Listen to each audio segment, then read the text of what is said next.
Well, good evening, everyone. Welcome to the August 5th school committee meeting here in the Gala meeting room. I'd like to welcome everyone that's tuned in via cable to watch the meeting tonight. But I'd also like to begin by thanking all the guests that we have in the audience to support this important meeting and all the information that will come forward tonight. First of all, I'd like to thank Deputy Chief Tom Genvin for attending and Board of Health Chairman Pauline Zadell. All of our administrators are either here in person or Zoom and accessible during this meeting. Borough School Principal Michelle McCarthy, Taylor School Principal Mike Stanton, Igo School Principal Kate Campbell will be on via Zoom, Middle School Principal Karen Frazier, and High School Principal Diana Myers-Packler. Supporting those principals are their assistant principals as well. Dr. John DeMarco, assistant principal at Hearn, will be signing in via Zoom. Dr. Tim Frazier, assistant principal at Hearn, also will be signing on via Zoom. Beth Sylvia, assistant principal at the high school, will be on Zoom. And Andy Servideo, assistant principal at the high school, will also be on Zoom. Jen Rosenberg, our nurse leader, is also here attending the meeting. Corey Michaelazik, Director of Student Services, is here as well. And Aaron Heyer, our Tech Director. Thank you all for being here, being part of this discussion, and I'm going to thank you in advance for all the work you have done for our town and or our schools, so thank you very much. To open the meeting, first on the agenda is the open public comment period. During the COVID crisis, the open public comment period, we were not able to have people attend our meetings in person, so we used our community inbox to bring those forward. And at each meeting during the COVID time, we would read those community inboxes at our meeting. We had a slew of responses in the community inbox this past few weeks. In total, 54 different people with 61 total submissions. Given the length of those submissions and the breadth of those submissions, we won't be able to read those tonight.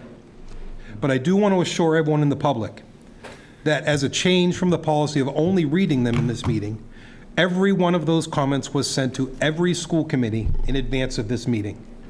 And every school committee member had a chance to read those, giving them greater depth of understanding and greater attention to detail as opposed to just hearing them this evening. So thank you to the school committee members for reading all of those comments. But to add to that, I would like to add the names of those people that wrote in and just recognize their efforts to write in to us. Katerina Albury, excuse me if I pronounce your names wrong, I'm sorry, 79 Cross Street. Kate Alpert, 14 Hodges Road. Allison Bancroft, 22 Market. Jennifer Brancato, 9 Wayne Drive. Nancy, those all came in on the 3rd and 5th of August. I did want to give you that as well. Nancy Brody from 69 Cross Street, today the 5th. Anna Brasides, 4 Carmine Avenue, today the 5th. Scott and Karen Berg, 2 Congdon Circle, today the 5th. Rachel Calabrese came through today the 5th to all of us. Melissa Callan, 13 Connet Drive, on the 3rd of August. Carolyn Carlson, 83 Lakeview Road, on the 4th. Aaron Karen, 13 Nason Lane, on the 5th.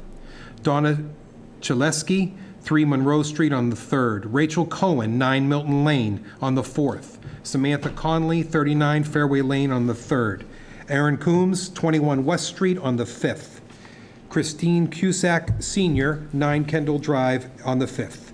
Diane Cusack, 9 Kendall Drive, also on the 5th. Amy Davison, 25 Cocasset Street, on the 5th.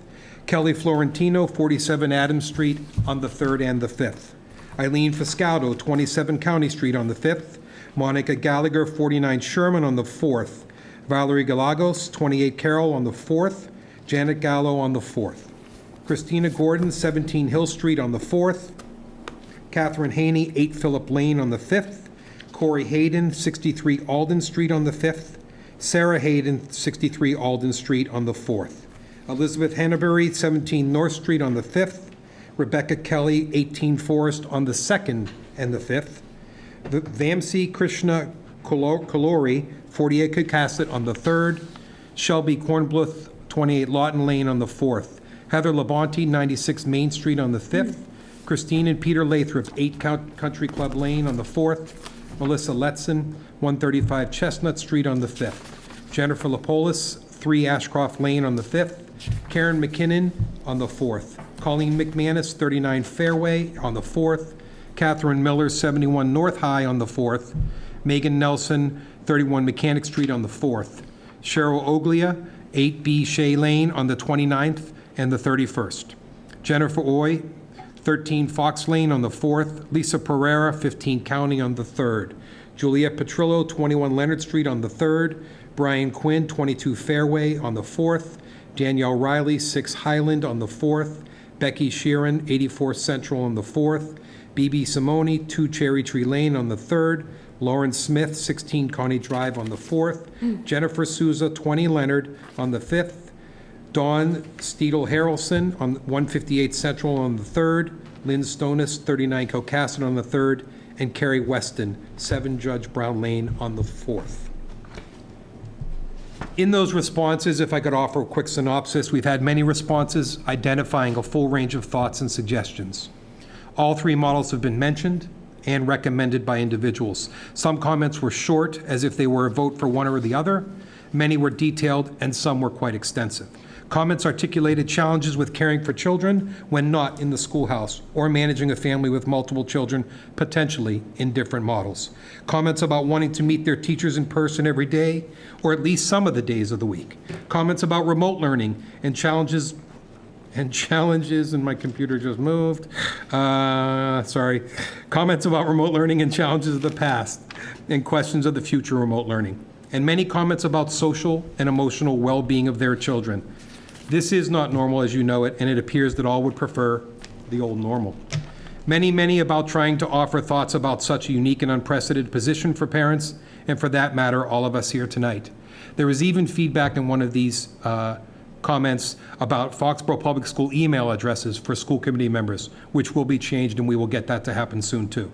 Please be assured that this school committee has read and heard your thoughts, whether through the community inbox, the town meetings last week, surveys, or passing each other around town. Thank you for your feedback and input, which is what makes Foxborough the place it is for our children, our families, and our professional educators. Thank you. Approval of minutes?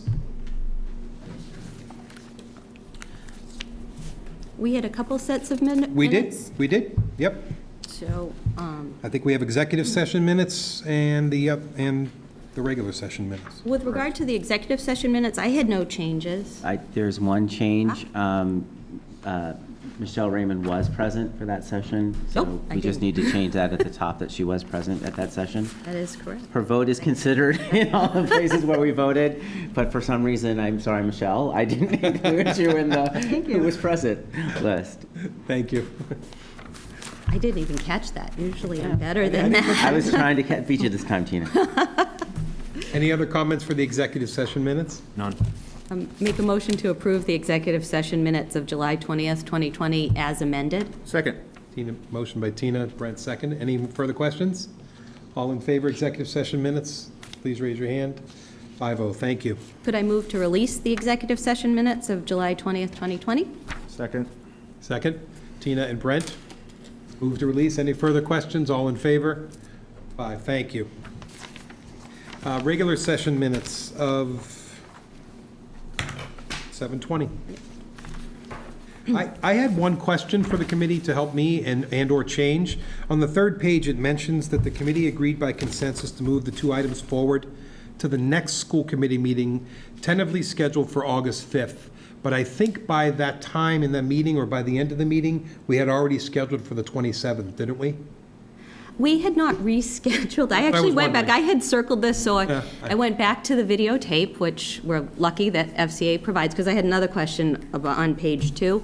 And at that time, we had not changed our dates. We did that a little later in the meeting, so Great. it's not incorrect at that time. We could just strike that whole clause, though, and just say, for the next school committee meeting, period. Because we didn't talk about August 5th, we just said the next meeting. I like that too. It kind of puts it all together. So we'll strike tentatively scheduled at any date. We'll stop right after school committee meeting. Thank you. On page 2, though, under approval of minutes, we did also move to release the executive session minutes of June 22nd, and that's not included in here. So we need to just amend that. And we did, I will say, I forget who, I should have written it down. If Janet could go back and check who moved, who seconded, we did all vote in favor. It was a 5-0 vote to release the minutes. So that does need to be in these minutes. Thank you. Yep, we'll add that as well. Other than that, with those changes, I have nothing else. Thanks. Thanks for catching the executive session minutes. Anything else from anyone else? Motion to accept these minutes? I'll move to accept the minutes. Brent, you want to go second? Yeah, okay, just that we want to kind of keep it going 3 for 3. Thanks. Makes it easier. I Yeah, think that we did the same thing the last time. Okay, all in favor of the release of the minutes? 5-0. Thank you. I think we're in a good place now, aren't we? Let's see. All set for minutes. So second reading of the policy EEA for student transportation. I'd like to move to waive the reading of the policy. Second. Second. Any questions? Any further discussion? All in favor of moving the reading? Waiving the reading. Waiving the reading. Thank you. Waiving the reading. We should note, though, that we had a pretty extensive discussion at our meeting last Monday, and we read it in its entirety for the first and parsed every single line, as we want to do here. And then I'm sure you will explain the one change that is Yes. being made in this. So thank you very much. So, yeah, we read this at the last meeting, which was not broadcast on cable. It was our workshop. Just to reassure you that since it was our workshop, it wasn't broadcast, but we did read it the first time. The only two edits in the document are both to change it from the 1 mile radius for transportation in the town of Foxborough to the 2 miles radius. And we also added a clause that said during the 2021 school year, which public health restrictions are in force or at any point in time when the bus capacity is limited below its stated capacity in order to meet the requirements imposed by the state. So we added the 2 mile limit plus that clause. There is a second edition in the policy that referred to 1 mile, and we just took out the 1 mile and referred it right back to that statement. So the document is incomplete for the 2 mile radius. And just to review, we're amending the policy so that we are compliant with the state's transportation guidelines that we're going to talk about a little later on, depending on which model we end up moving forward with, and giving us flexibility throughout the year as well. That's clear. So this policy gives us the flexibility, depending on the conditions that may present itself during this year, or for that matter, future years. Right. It gives us some flexibility to maneuver with that, so. Any questions? Yeah, Brent? Just point of clarification, and I'll rely on fellow committee members on this. I was thinking that our amended version of that first section, paragraph 2, was to keep the 1 mile number in there with then denoting all the other language that during the 2020 school year, so on, that it would be extended to 2 miles. If my understanding is incorrect on that, fine, but I recall us having a discussion about wanting to preserve the district's original intent as articulated by Mr. Yukna and Dr. Berdos and Dr. Mello, of keeping the 1 mile mark as kind of the standard, but noting that this 2 mile was due to, exigent public health concerns, so that at least preserved in the policy, the understanding would be once public health considerations warranted, the district could, at their discretion, Dr. Berdos' discretion and her designees, could then revert that back to something less than 2 miles. I remember the discussion. Yeah, I thought this was the language am I- we settled on, but I don't actually have my notes from last week with me, so. Yeah, I think we went back and forth a little bit in how best to write it, right? Fine. So we wanted to allow flexibility, but we also didn't want to, I don't think we wanted to write a policy that created an automatic dynamic in the face that said, it says 1 mile, it says 1 mile, it says 1 mile. So we were trying to find that balance point between the 2 mile state, I was going to say requirement, but the state minimum requirement, State law. right? That- To allow flexibility to come under that, but state that this is the state requirement, 2 miles. Do you have other wording you'd like to propose, or is this acceptable as reworded? I guess, any other comments? My only comment on the way it's worded now is the specific reference to this school year. Does that mean that we have to go back and revise it in the future when we're out of the 2021 school year. Yes. Yeah, And I would think so. also, Right. as written, there's nothing in here that reflects the stated intent of the district or this committee, that the baseline model is 1 mile, and that it's current or similar public health constraints that limit bus capacity that pushes us out to the 2 mile. I want to preserve the administration's flexibility to move that fluidly through, but just my own preference is to have the district's intent stated in there, because it's frankly kinder, it's more ambitious, and it's reflective to their stated intent.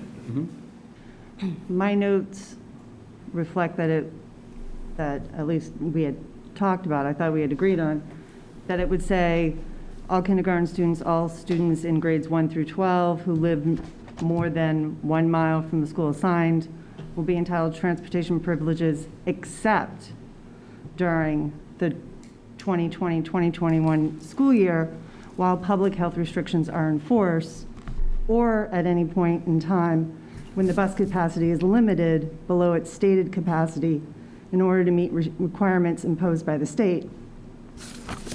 The word that's missing is except, Right. and it needs to be the 1 mile.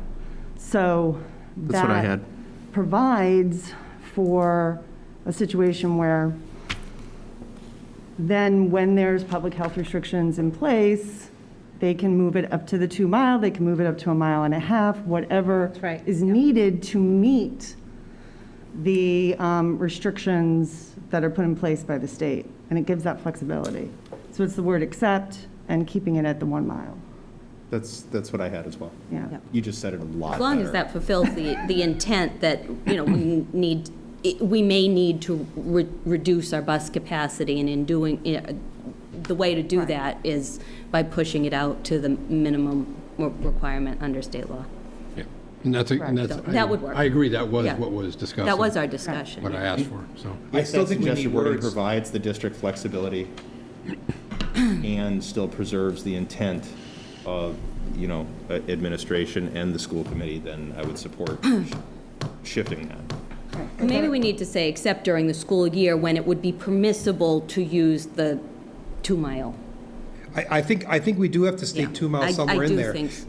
Because I thought one of our discussion points was not to get into this dialogue about 1.5. Right. Why is it, 2 mile is the state minimum. So I think if we put the word except during the 2021 school year, where the 2 mile radius, where the 2 mile state minimum may be imposed, et cetera, right? Except during, During the 2021 school year, when up to the 2 mile, when the 2 mile. And I had asked Mr. Yukna if that's okay. I don't think we're looking to put a policy in that includes 1.25, 1.5, and 1.75. Right. I think we're looking at 1 mile, because that's what we've always done in Foxborough. Up to. That's our high-level standard, and 2 miles is the state minimum. I don't think we want the hole in between. Agreed. Yeah, I'm not sure it's solvable with in between. Managing buses? no. Oh. You can solve anything, but then it becomes arbitrary too, so. Yeah, it becomes very arbitrary. I mean, is that fair? we just don't know what's coming in the future, and that's what we're just trying to give flexibility. So if you're saying it either is 1 mile or it's 2 mile, then you're locking in that it has to be that. Not knowing what could happen coming up, because this doesn't just limit it to 2020, 2021. It also says in the future, if there's other restrictions regarding bus capacity, that it would also apply. So it's just trying to kind of lay a land of providing some flexibility for the school administration without having to come back in these type of situations where they're mandated. There's not any control that we really have as to what bus capacity is. Well, I appreciate that comment. I would say once it gets to that mandate level, then we got to fall right back to the 2 that's mandated. I mean, I just don't see us playing a game between 1.25, 1.5, 1.75. While they're saying. We're talking a block, we're talking a street. And it would be untenable to manage that, I think. Like, I sort of feel that's really up to the school, whoever's in charge of the buses to sort of make a recommendation at that point as to what it would be. But it couldn't be any more than 2 miles because that's the mandated limit. Right. If limit is the right word, I'm not wrong. I don't know. I think the wording that you had said at the outset at least makes sense to me. I don't know if there's any holes in it to anybody else. Any other comments? Just need to hear the wording Yeah, again. I'd like to hear the I'm sorry. wording, yeah. I think So- we've tossed around a lot now. I just want to hear it stated before we move you. forward. Yeah. I appreciate it. Okay. So the entire word, read the whole thing? The whole sentence, yeah. Okay. All kindergarten students, all students in grades 1 through 12 who live more than 1 mile from the school assigned will be entitled to transportation except during the 2021 school year. And that was where we had added in, that's what I didn't write down. Up to the, When when, public health restrictions dictate limited bus capacity, or something to that effect. Couldn't you just do as simple as what you just started with there and then go transportation privileges during the 2021 school year while public health restrictions are enforced and at any point in time when the bus capacity is limited below the stated capacity in order to meet required imposed by the state a 2-mile Yes. limit? That's better. I That like that works. better. 2-mile radius will be Right, would be- utilized. Yes. Yeah, that works. Yeah, I think right at the end would be good. Nice save, Bill. Will be utilized, yeah. I like it better at the end. Yeah. Yeah, I that- think- that- That yeah. was what I was I agree. struggling with, is it didn't really seem to, too many paraphrases. So we're going to go Yes. to the 1 mile from the school assigned will be entitled to transportation privilege except during the 2020 school year as it's in front of you with an ending imposed by the state below its stated capacity in order to meet requirements imposed by the state where or when? When A 2-mile. when a 2-mile radius will be utilized. Right, When? When? when? If it's grammatically wrong, I guess we can change grammar, right? Yep. A whole bunch of principles here. Is it when or where? When a 2-mile radius will be utilized. Sound good? Yes. Yeah. Great, great.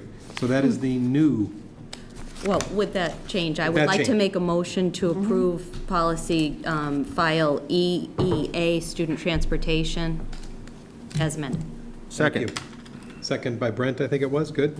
Any further discussion? All in favor? Good work, good work. We got it done. Policy, thank you.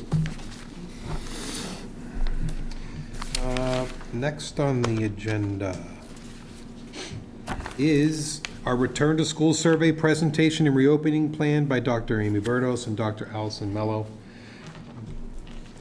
Looking forward to hearing this plan from you, and I just want to thank you for all of the work, all of the administrators, and you as a leadership team put together to get this done in a timely manner. The Department of Ed had to react to a COVID crisis, but their deadlines were tight and quick. So thank you for all the work just to get it done, get it out to the public by this Monday, and get it in our hands to discuss tonight. Thank you. So it does take a village, and we've had many people to work together to put this plan together. And it would be an understatement to say that it has been a difficult time since March the 13th, when we all left, not knowing when we would be back in school and then finding out that we were not able to return to school. At each announcement that came, we were hopeful, and we were not able to return to school. And then when we heard that it could possibly impact the fall, I think all of us were completely in disbelief. It just didn't even seem possible. So it has been full with complications throughout that time period. We know that we were in a time period of what we've referred to as emergency learning. And now as we move forward, we're planning for 3 different scenarios for the fall and still waiting for information that comes really daily that can change where we move from here to when we reopen schools in the fall. And we also understand not only has it been a really difficult time, but it's been a time filled and still is with a lot of anxiety, a lot of worry, a lot of questions, and it's even harder when we don't have the answers to those questions. And sometimes when we find the answer to one question, then we'll have about 5 more that surface that can make it even that much more challenging. And I can tell you, out of the work that we've been doing all summer so far and meeting in multiple subcommittees and meeting daily, we continue to find and uncover even more questions, because you think that it might be simple, but it is really complex, and trying to determine how we can come back to school, because we know that kids need to be back in school. And for a variety of reasons, we want to be able to address the learning loss that took place last spring. We want to be able to see our students face to face. We know for the social emotional well-being of our students, they need to be back in the relationships they have with their friends and with their teachers and the staff in our buildings. So we want to be able to reopen schools, but we know also that we are in a health crisis and that we need to be able to do that safely.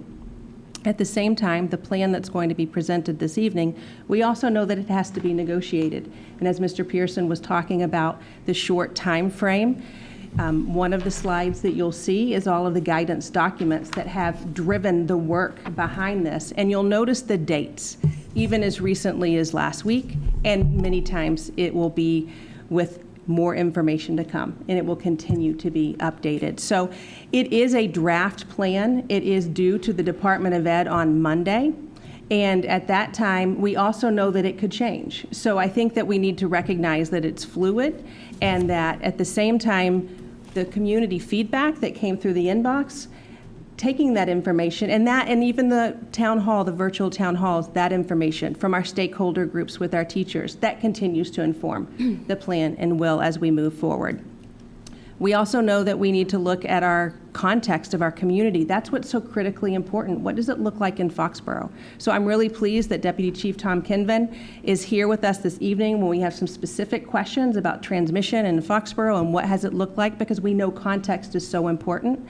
And then with Pauline Zadel as for the Board of Health, they've been meeting with us weekly. They were meeting with us actually from March through the end of the school year, but now it's been intensified, and we've been meeting for every Monday for a good hour and a half and looking at the plan and what we need to make changes and what are the recommendations, and also at the same time, how will we know when it changes where we go once we do reopen schools? And we don't really have the answer to that, because we know it depends on what's taking place in Foxborough and in the state. And then at the same time, if we end up having recommendations that come down that force us to go one way or the other. So we also believe that our families deserve more than remote learning.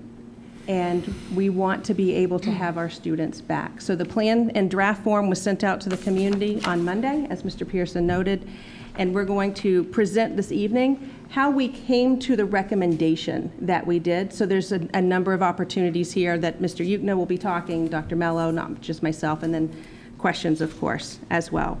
So again, it's really about the health and safety, number one, of our students.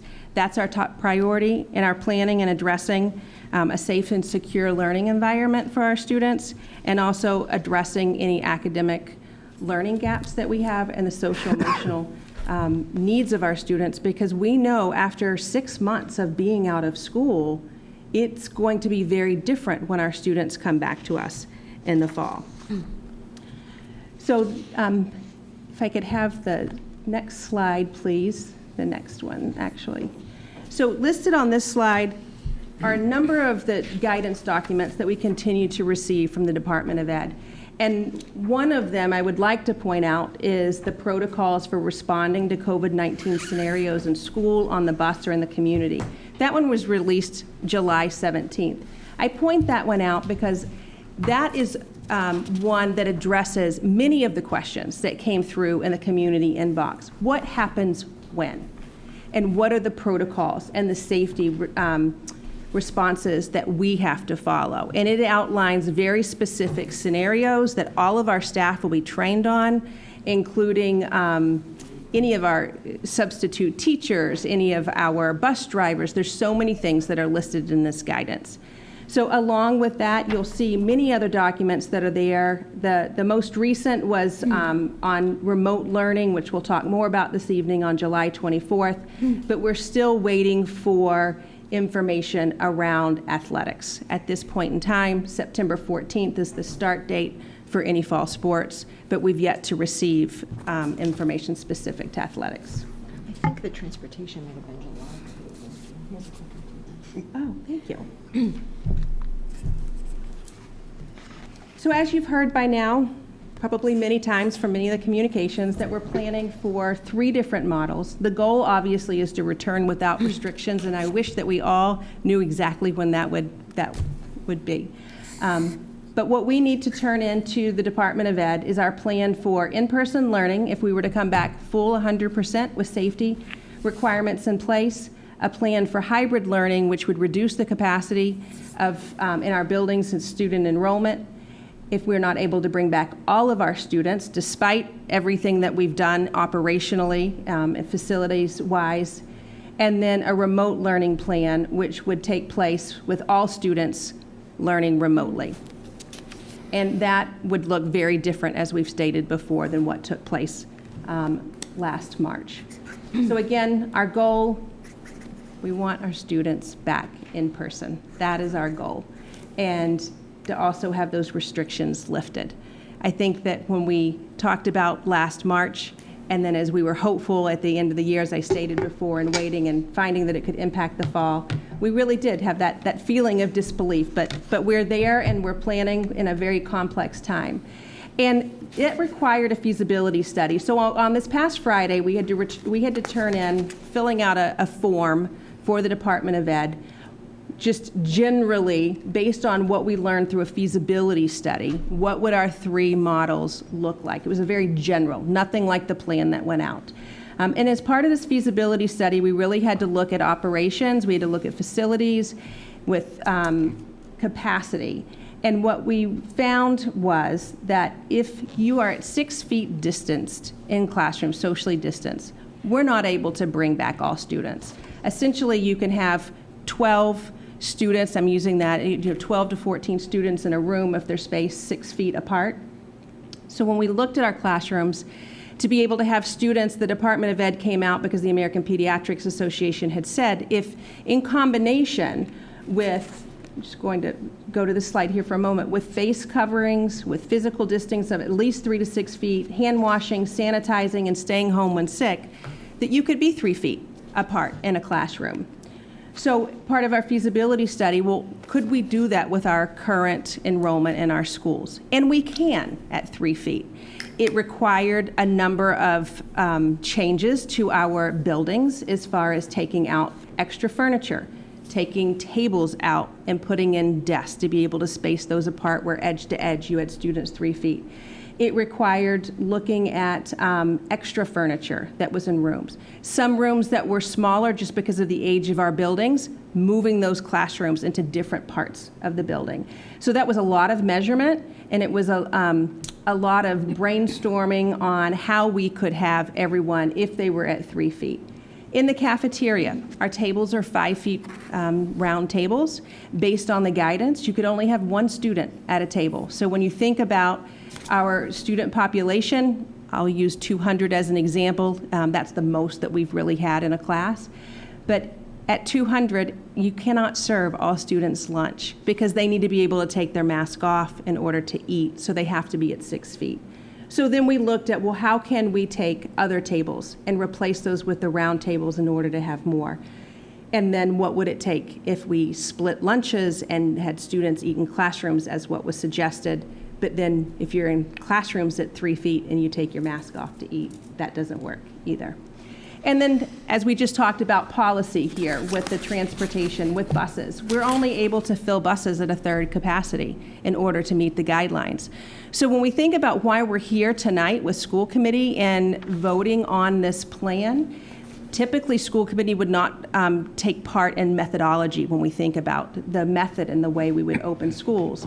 But there's implications for budget when we think about reopening schools. Because if you're only able to fill buses at a third capacity, you can have increased costs in transportation.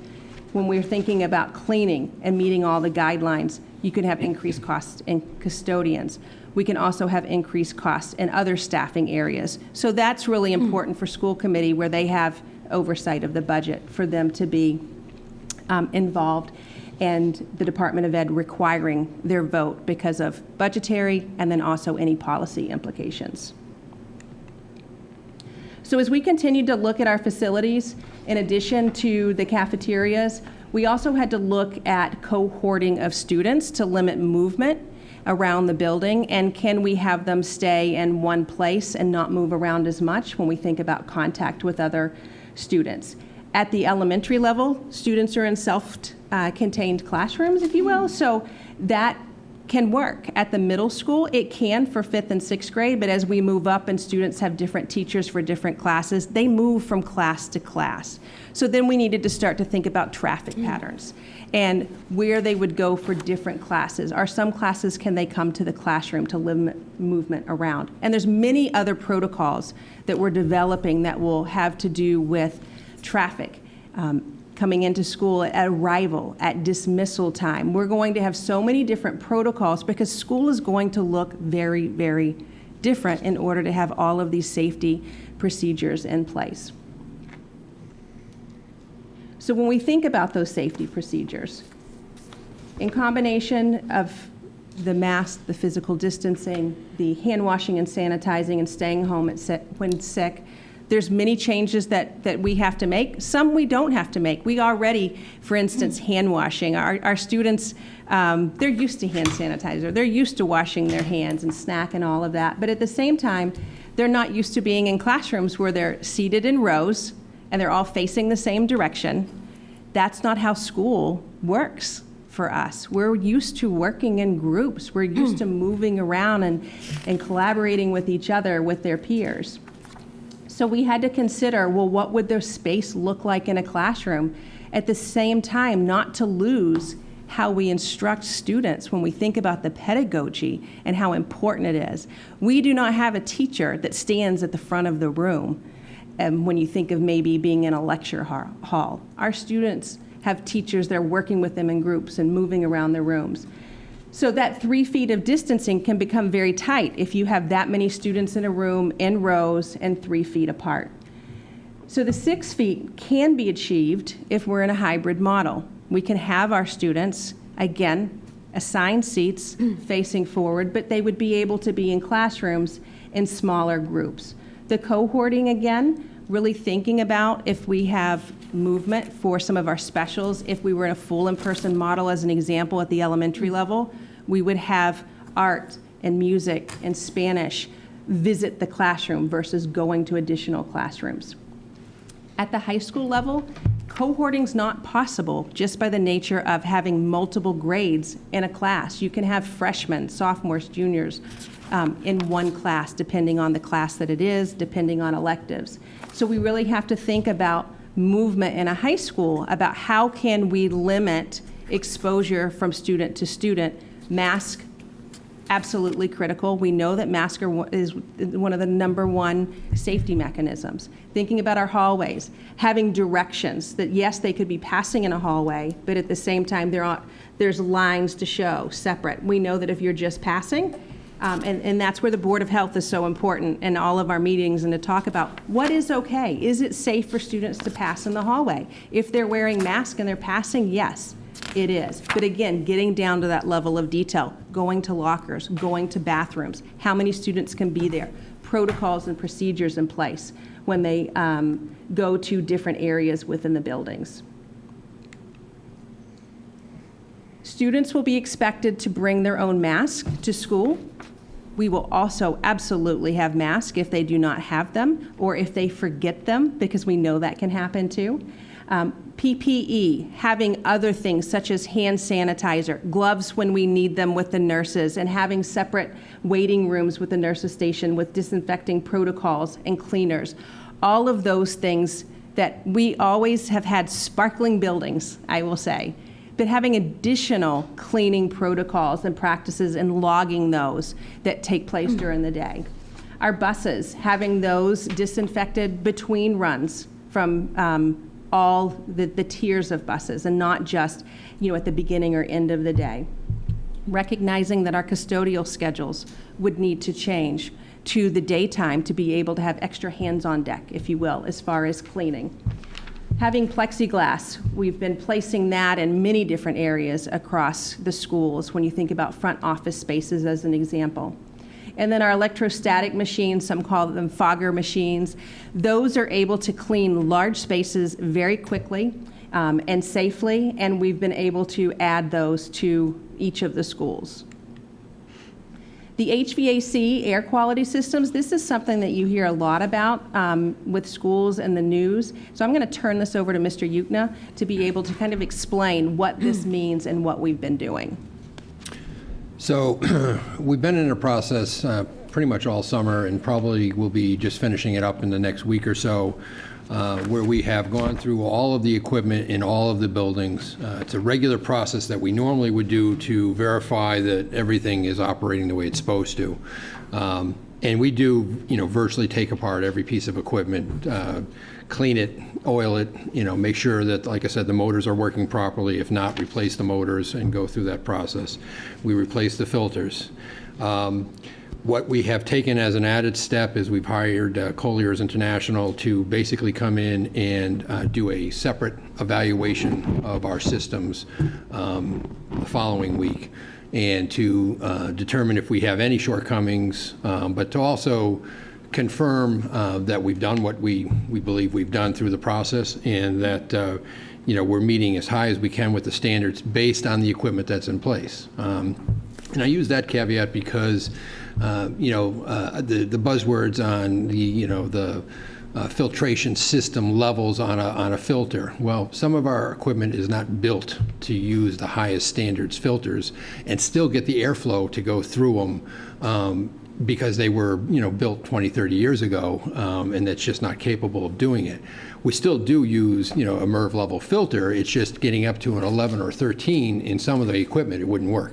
We would reduce the airflow so much that we would actually be impeding the fresh air intake into these classrooms.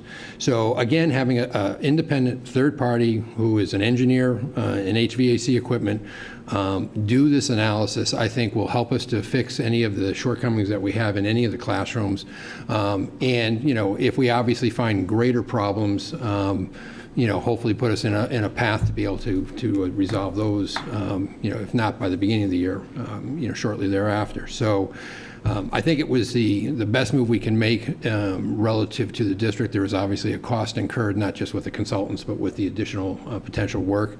And we're looking at everything. I mean, we've looked at the UV light systems that can basically control within a system. We've looked at the ionization systems, and each piece of equipment, a different function can work better than another. So, and again, that's what the consultants are basically going to point to, any of the things that they think we could do that would enhance our systems. They also will give us an idea of truly, because some of the questions are coming about, how many air exchanges do you have on an hourly basis? And to be honest with you, with 5 different buildings, we have, and numbers of classrooms, we potentially have different levels of airflow within every single building and every single classroom and every single area. The media center at the high school versus a classroom at the high school versus cafeteria at the high school. So being able to get somebody to actually do that, work and determine exactly where we are with it is where we need to be. And that still gives us some time to make the adjustments. I think the maintenance staff is ready and willing to do what needs to be done. And again, I think when one of the things that we've done that we've never done at the level we're doing it right now is virtually taking down ductwork and vacuuming out and cleaning out behind everything, mostly and mainly on the returns, because that's where most of the stuff would be sucked into the systems. And in some cases, we actually even found some returns that were hidden behind furniture and stuff like that, which obviously has been reducing the airflow through buildings. So we're trying to correct all of those issues, and I think, again, I think the facility staff has done a very good job on it, but I want a third-party independent report that basically tells us what else we need to do. And you'll bring that back to us Yes. afterwards? Thank you. This next slide is just an example to the level of detail for cleaning with the protocols that will be in place, down to keyboards, light switches that are cleaned on a very different basis than what they were done before. As I mentioned, our building sparkled before, but we have very specific protocols that we'll be following, much more than even what you see here on this slide. I mean, to the extent of restrooms being disinfected every 2 hours during days of school occupancy. The isolation room that's being, the medical waiting room, if you will, serviced after anyone that visits it every single day. Trash receptacles being emptied twice daily with liners inserted. Just, it's so detailed. And there are many documents that we're following, and then at the same time, we have to develop our protocols for all of these checklists. Can I just say, Dr. Bertos, that there was a question regarding the chemicals that we use for cleaning and the MSDS that comes along with the different chemicals that we use. Mr. Yukna spoke at length at the town hall meeting about the thresholds for schools anyway and the compliance issues that we have to have. By tomorrow, we will have up posted on our COVID site a complete list, thanks to Mr. Yukna's office for the work they did on it today, a complete list with all the MSDS documents that will be hyperlinked. Many of them have multiple pages, but it will list each, I don't know what you want to call it. Yeah, so it's basically we'll list each chemical, who is the intended user. So you'll see there's very few that the intended user will be the student and staff. And when we say staff, it's not only, teachers, but it's custodians, anybody that would be internal to the buildings. There's only a handful of those. The majority of them are only used by the custodians and only anticipated to be used by the custodians. But even those, there's a breakdown on 2 different levels. One is what we would be willing to use during the day while students are there. Not while students are in front of us, but literally while they're in the buildings that we would be willing to use. And then the ones that we'd be willing to use on whether it's a day that the building is not being occupied or at nights, which would have a stronger ability to disinfect. But also, again, we would more have our custodians have protective gear to do it just as a general life safety. You'll see in any of the MSDS, they'll recommend potentially wearing goggles if you're doing something, or having gloves on.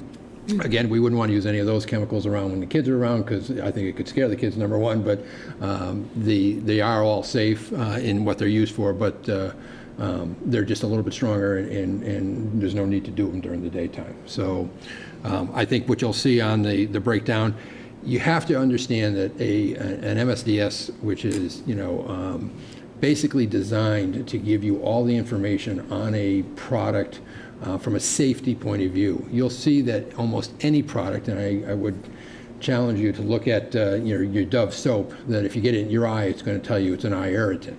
So you'll see a lot of these things will say eye irritant, and it's obvious. You get it in your eye, it's going to be. But almost every product that we use in our regular households on a daily basis has that type of issue. If it had something that was a much higher thing, talking about potentially poisoning and stuff like that, that's when you start to be a little bit more concerned about some of these things. And that's obviously in schools, we've always had a requirement, to safeguard against that and limit where any of that would be used, period. So I think the sheets, some of them, for one product could be 10 pages long, depending on the information that they're providing. Some might only be 3 pages long.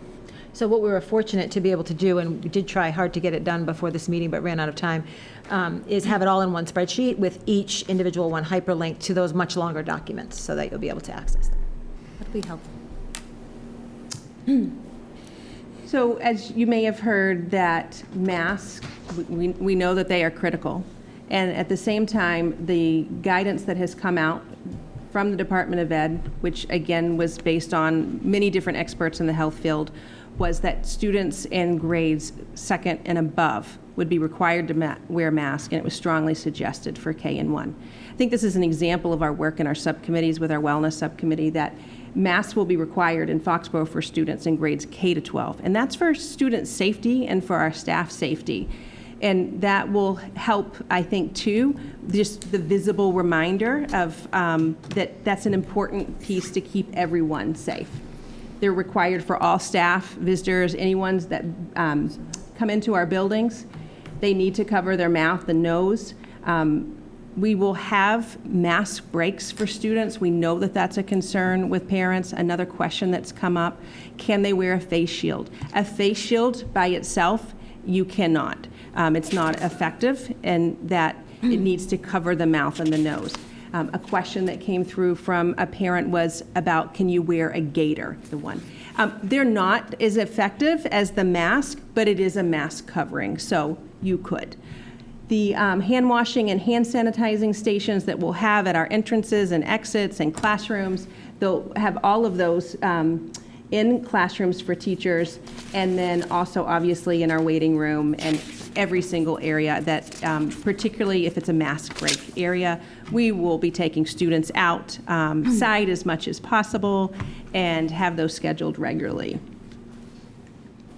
Dr. Bertos, I want to make sure I just heard you correctly at the beginning of that slide, because I think what I heard was that we're going to require masks for all K-12?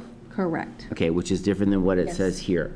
So that's a great example of the document, this document, which is what you're probably, and the new slide. Right. When this went up on Monday, Yeah. we got feedback from stakeholders and made some edits to the document. These will be live and drafts and Awesome. and Right. probably right up until even when we're in school. We'll change things as we go. But there was some feedback received about concerns around kindergarten and first grade students. So even though it's not, we're going above the recommendation by the state for safety. So thank you for clarifying. Thank you. There may still even be a question about pre-K that we haven't discussed yet, so.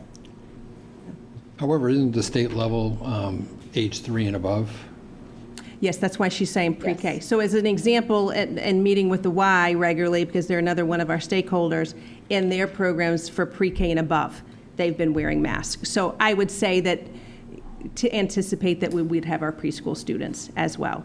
And they've not, when I'm speaking as far as my conversations from the Y students, they've been fine. They've not had a problem. But sometimes I think as adults, we think, oh, to have a student. But if you're out and about, you see students wearing them, and they really kind of forget that they even have them on. So, but as far as the change, that is, even as recently as this week from our Health, Safety, and Wellness Subcommittee.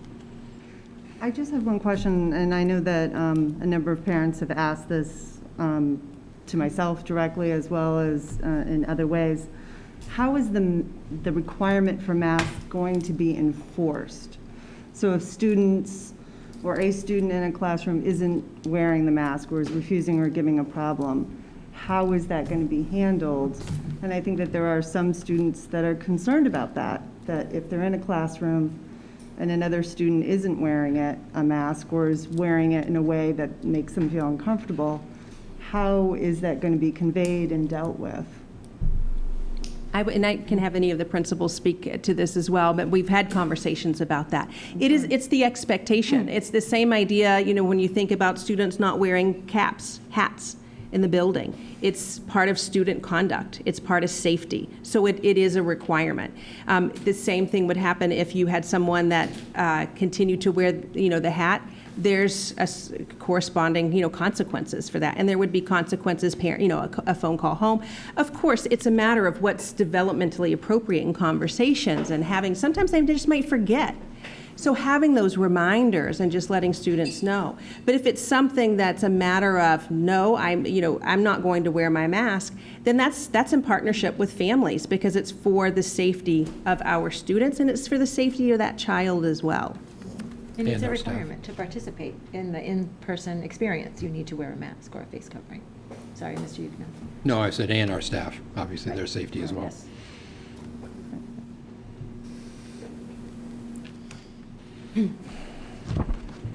So as we go to stakeholder input, we've had a number of surveys. We're going to have more surveys that you're going to hear about that will go out, because information can change. And just as people hear more things or have more questions, and even with the surveys that the data that you're going to see here, since then, I've had emails that said, I answered the survey one way. I've changed my mind. And that is going to happen from not even week to week, sometimes day to day, because I'll give you an example here when we get to this first one, and I'm going to let Dr. Mello talk a little bit about these particular slides. But the question that was asked, with the safety precautions that are put in place, would you send your student back if they were at 3 feet? The hard part has been, and in getting to the recommendation of a hybrid model, is that when you hear that the CDC guidelines is 6 feet, so much information has come back from parents that said, how can you, when everywhere we go, it's 6 feet for social distancing? Why do you think that you can have students back safely at 3 feet? And that's what we've talked about in our Wellness Safety Committee too. And so that is driving the decision, or the recommendation, I should say, in going forward. But I've had parents email me and say, I answered the survey and said, yes, I would send them back at 3 feet, either because I have childcare issues and I really need them back in school, or I'm so worried about their social emotional health and the relationships that they're missing out. I answered 3 feet, but I'm not comfortable with that. I just wanted to let you know that. And we didn't have an open comment box that was there. And I know that parents were frustrated by that, but we were trying to get quick numbers to get an idea. And we're going to be asking the same question again. But at the same time, when we look at our numbers for those that are comfortable at 3 feet versus 6 feet, what we see in the news or what you see within the community, parents have come back and said, I answered that I would be comfortable at 3 feet. I'm not anymore because of what's been taking place. So as we share this information, I think it's important to know that this was as of July 27th, the final closing of the survey. So as you can see from the slide, when we asked, as Dr. Berto said, we asked about the 6 feet. Would you be comfortable coming back at 3 feet or 6 feet? Or would you not be comfortable coming back based on a medical situation or a preference? We could see that 91% of our families really preferred some form of in-person learning. That was an overwhelming response. At the high school. At the high school, yep. And we're going to go through the middle school and the elementary on the next slides. So it was similar across the district. When we looked at the middle school, and we had great response rates to these surveys, we could see that 87% of our families preferred some form, and it says some form because it's either the 3 feet or the 6 feet. Those are the two quantities combined. And then we had, obviously, the smaller percentages of people who had either a medical issue or a concern that, sometimes in that concern it said, well, I'd like them to be in school, but I'm really not a fan of the masks. Or I'd like them to be in school, but I'd like them to be in all the time. I don't want it to be, as Dr. Berto said, we got all those categories. So when we looked at the elementary, it was very similar. We had 84% preferring some form of in-person learning, even at the elementary level. It was, as Dr. Berto said, came up in the town hall. Will we have a chance to amend that? And when we do that survey, it's going to be really important for us to see where people are. We're hoping that by releasing our plan on Monday and having the town hall and then having this overview this evening, that people will really understand the details of how this will be executed to the level that we can share now, so that they can really decide and understand what they are saying yes or no to. Maybe at that time, they weren't really sure what they were thinking about if we wanted to come in, yes. Dr. Mello, is it okay, Mr. Chair? I just have one question. At one point, I understand there'll be another survey, but at a certain point before the start of school, will families have to make a sort of binding decision about where they're going to be on the first day of school? Absolutely. Depending on what we decide, tonight going forward, but they will have to make a decision. There are so many implications for scheduling and transportation that it would be important for us to know. And that's going to have to happen within the next, few weeks. Yes. Yes, absolutely. Because as an example here, when we look at the red and the green that you see, whether it's no because, as Dr. Mello said, I don't want to have to wear a mask, or no because of the medical reason, which is the green, or some just because I prefer remote learning in the red, because I don't want to wear a mask, or I just prefer remote learning. Once families know what the opening plan looks like, for instance, if it does end up with the recommendation of hybrid, it might be, well, I don't want remote learning anymore because the more I've thought about it. Right now, we've got about 10%. of our population overall that's saying that they would prefer remote learning either because they would prefer it or because of medical reasons. It's going to be critically important for us to know because it will have implications for all kinds of scheduling, and it will be important that everyone answers that survey, and we will have a timeline on that. Thank you. I'm going to go on to transportation. Can I actually, if you have a conjecture about when the district might feel good about setting that date, do you have a sense of what, you know, because, I mean, there's a fuse there that you have wherein you'll have to shuffle and reset plans. Like, Our what's a reasonable anticipation time? is to send out the survey at the beginning of next week and to Fine. have a week turnaround. And parents really need to seriously consider their answer at this point, based on what we know. That's what I was getting as the at. final answer. Not that it That's what I not wanna get out necessarily there. wouldn't change in the future if other things change. But based on what they're seeing today, based on what the plan will be, they have to make that decision. It is so critical because if you ever saw the amount of machinations we're doing on class organization, on transportation, you know, in the hybrid model, if that would be the one to be accepted, you know, we believe we could drop back to the 1 mile thing. But again, I have to know for a fact how those routes are being set up so that in a very near future, I can tell the parents what routes each child is being placed on. Right. So there's just so many things to this. I think an important issue is that you know, even when it comes to class size, we're very comfortable in many of our buildings with the 6 feet under a hybrid, but there are areas where we might be at 5.9 feet. If someone comes to us and complains that we're off by 3 inches, I think that's, you know, an unreasonable aspect to this.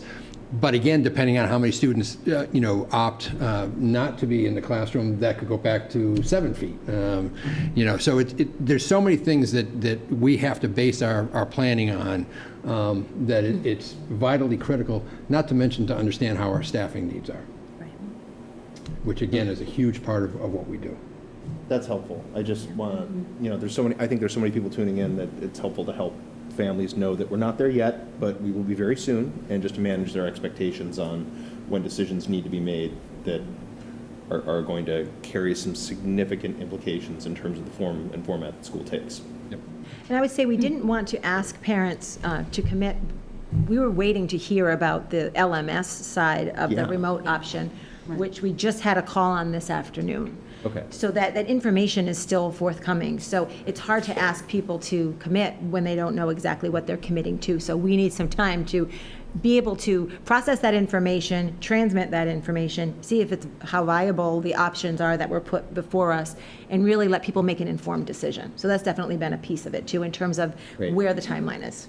No, that's really helpful, because I believe that's where that particular question is one that many families have communicated It's a very fair question. to us. Absolutely. Yeah. And knowing that it's not yet settled that's where we are.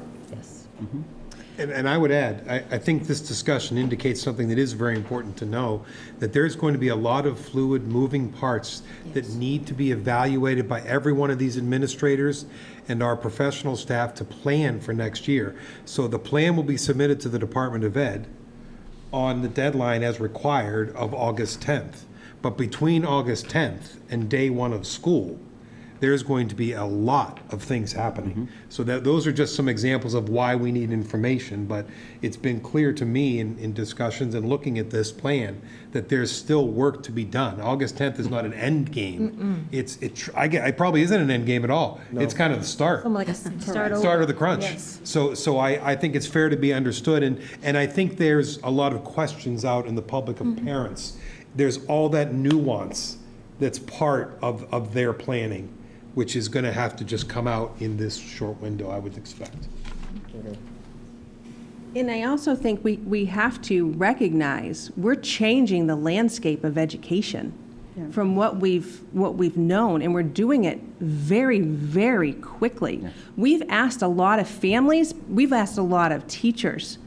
It has been something they've never done before. And to be able to turn that quickly, we have to be patient. We have to understand that we're going to learn as we go along. We will make mistakes, but we learn from our mistakes, just as we say to our students in our classroom. If you make a mistake, your brain grows. Let's learn from that.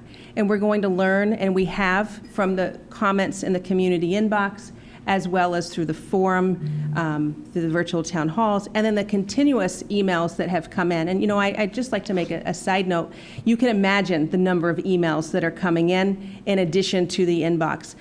If you've not heard back directly, we've read every single one of them. We're hoping that many of the questions that were asked are going to be answered this evening. And I think that the critical component to that is it's nearly impossible for us to answer every single email that's coming at us now and do what we're being asked to do to put this whole program together. So I hope people are patient enough to understand that that's why they may not be getting every single one answered on a level that they would normally expect and which we normally would want to give, but it's just nearly impossible. I will say that those emails, because we are reading them, though, they are informing changes to our documents and our FAQ document.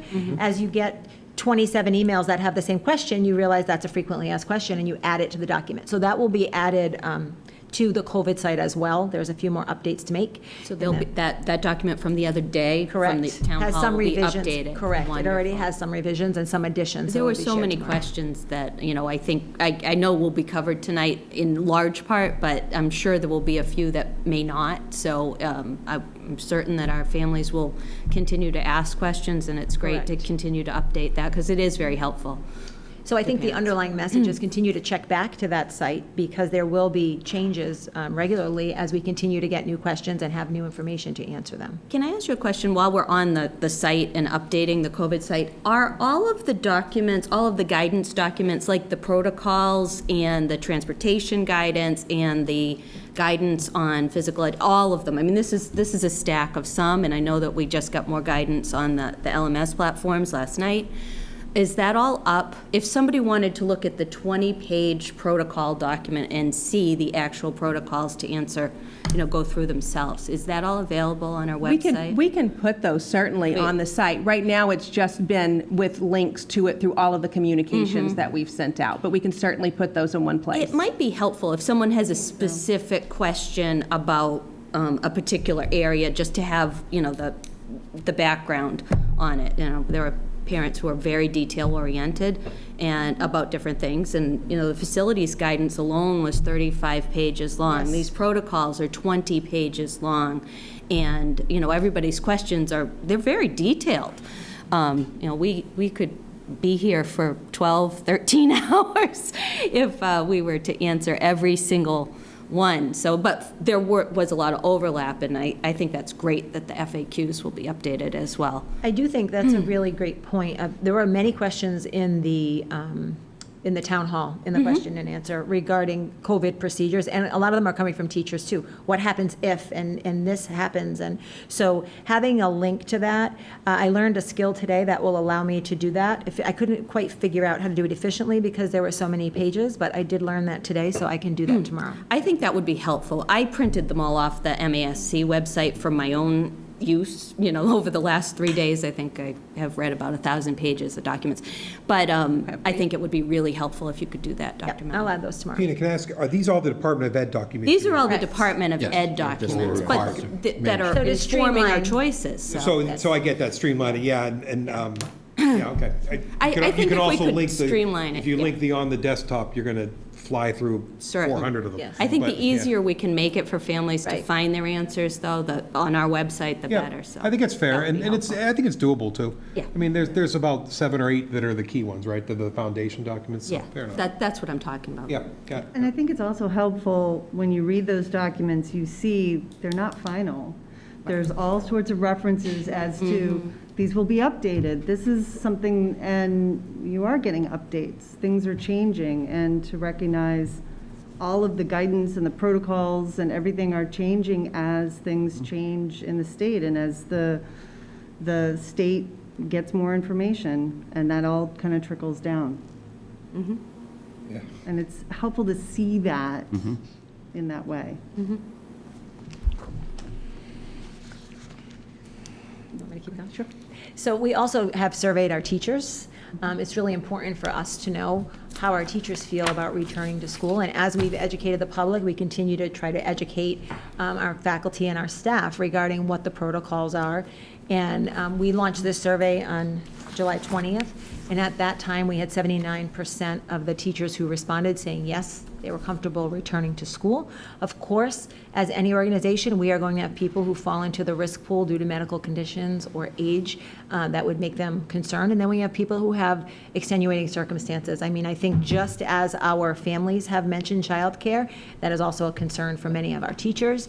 So those are issues that we continue to work through and talk about with them.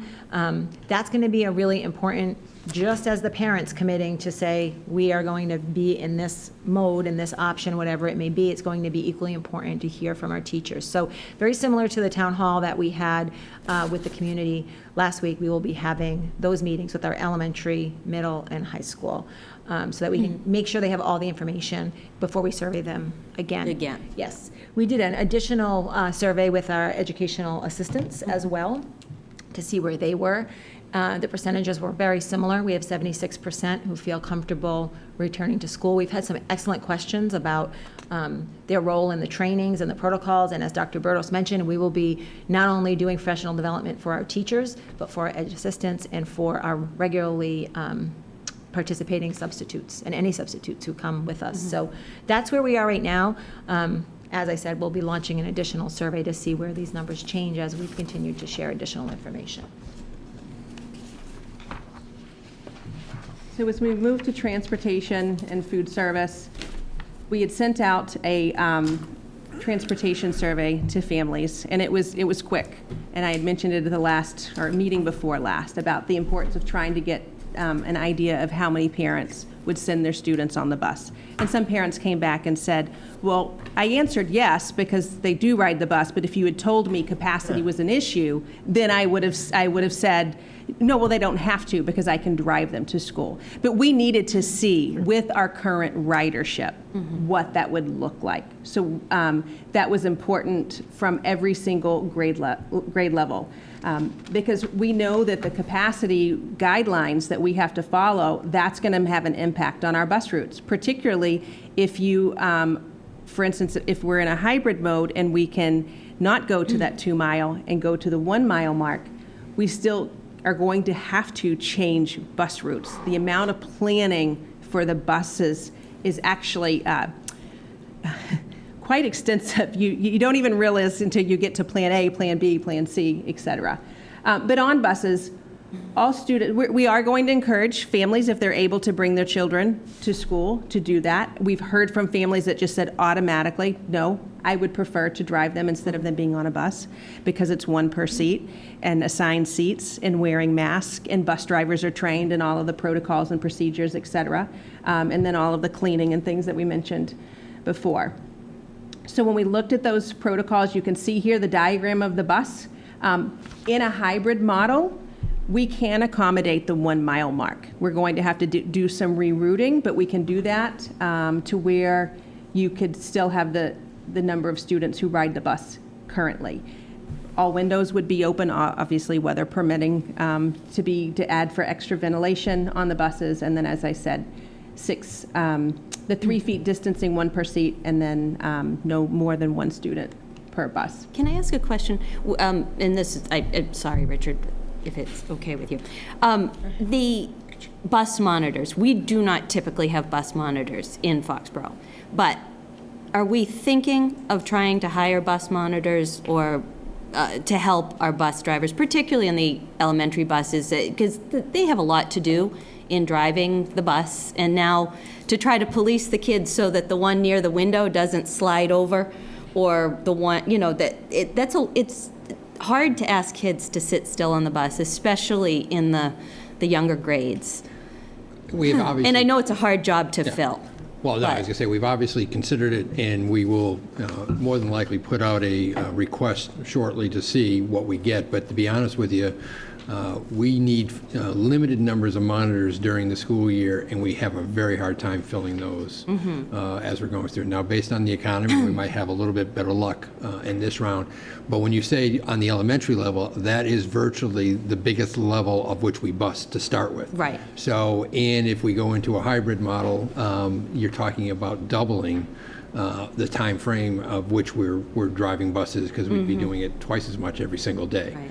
And having to have those monitors. So this is one of the reasons that you guys are Right. involved with this, is the budgetary side of it. Without the monitors, just in the school crossing guards and the bus drivers themselves, we're probably looking at close to $100,000 in additional labor cost, and just on the hybrid model, and that's with the middle school and high school potentially not having a Wednesday driving day.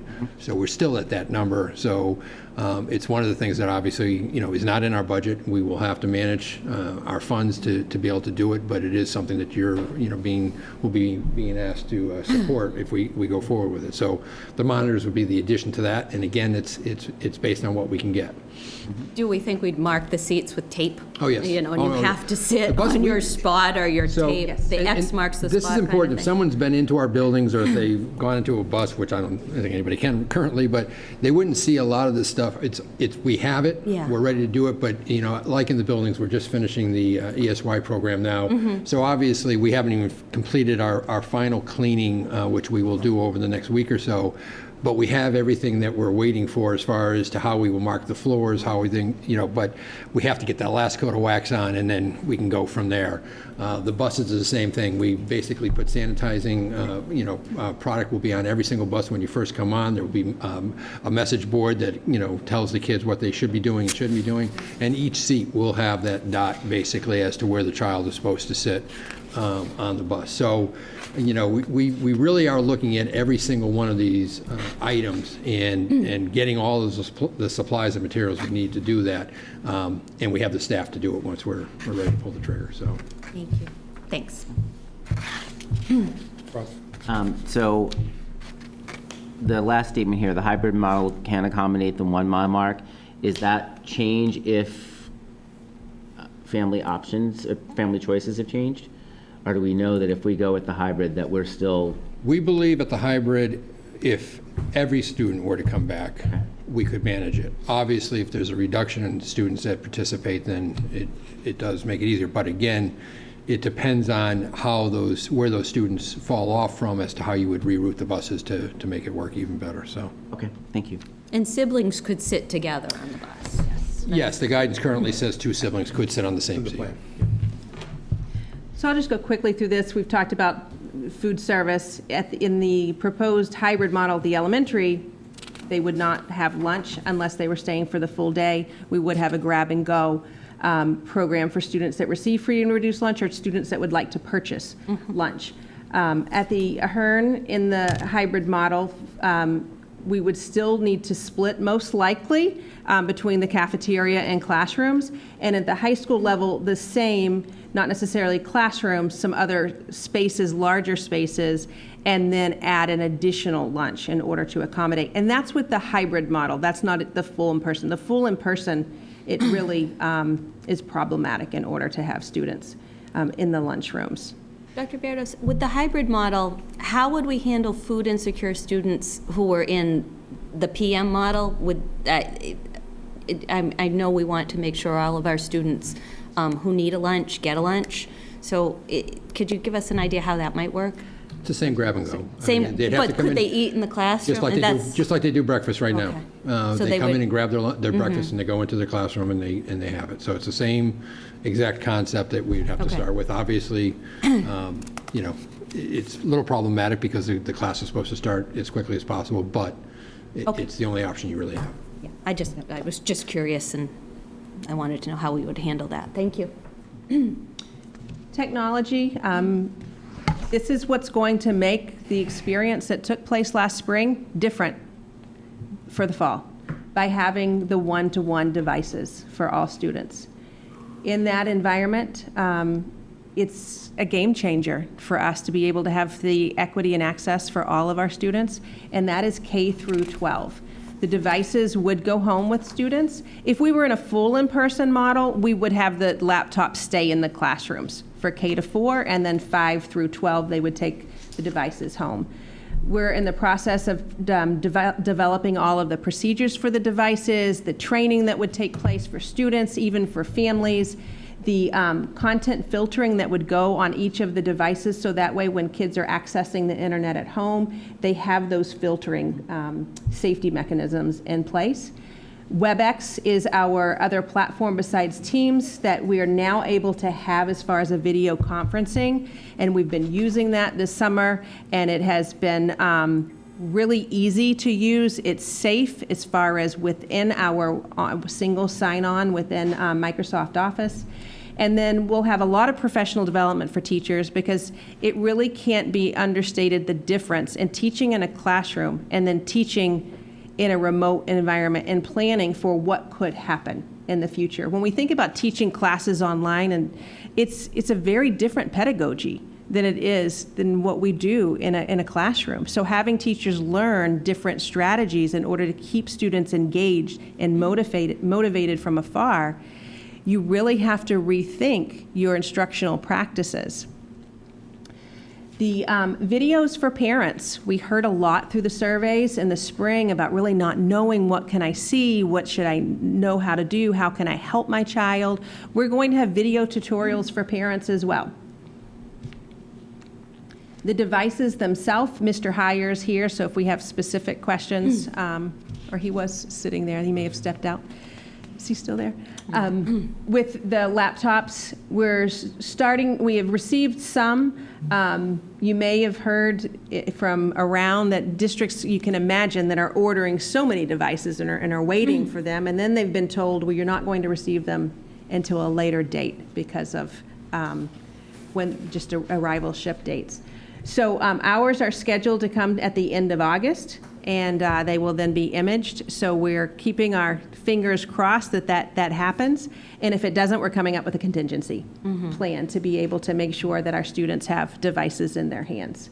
The devices, I mentioned at one of the earlier meetings, they are Windows operating system. They're a hard shell laptop that will fold around. They're touchscreen, and they have a really rugged design. So when we think of some of our youngest learners, if they were to accidentally drop it, which can happen with younger students, that it's going to be rugged in its design. But I would stress again, I know I've made a couple comments in the past as far as what parents, part of their responsibilities this summer is, but one of that is also, even though the equipment is rugged, just like any one of us buying a PC for our students, we would typically want to make sure that you potentially looked at putting an added clamshell case on top of it. You as a parent are responsible for how your child takes care of this equipment. This is not, something that we anticipate not getting back.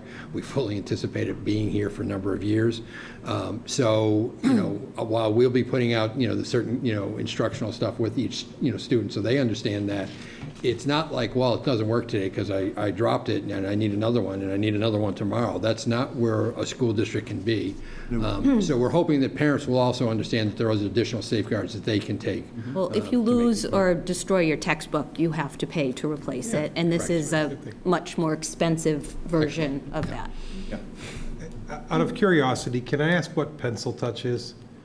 I read this that you can use a number 2 pencil to write on the screen, and I truly don't know what that is, because when I first read that, I was convinced it was a typo.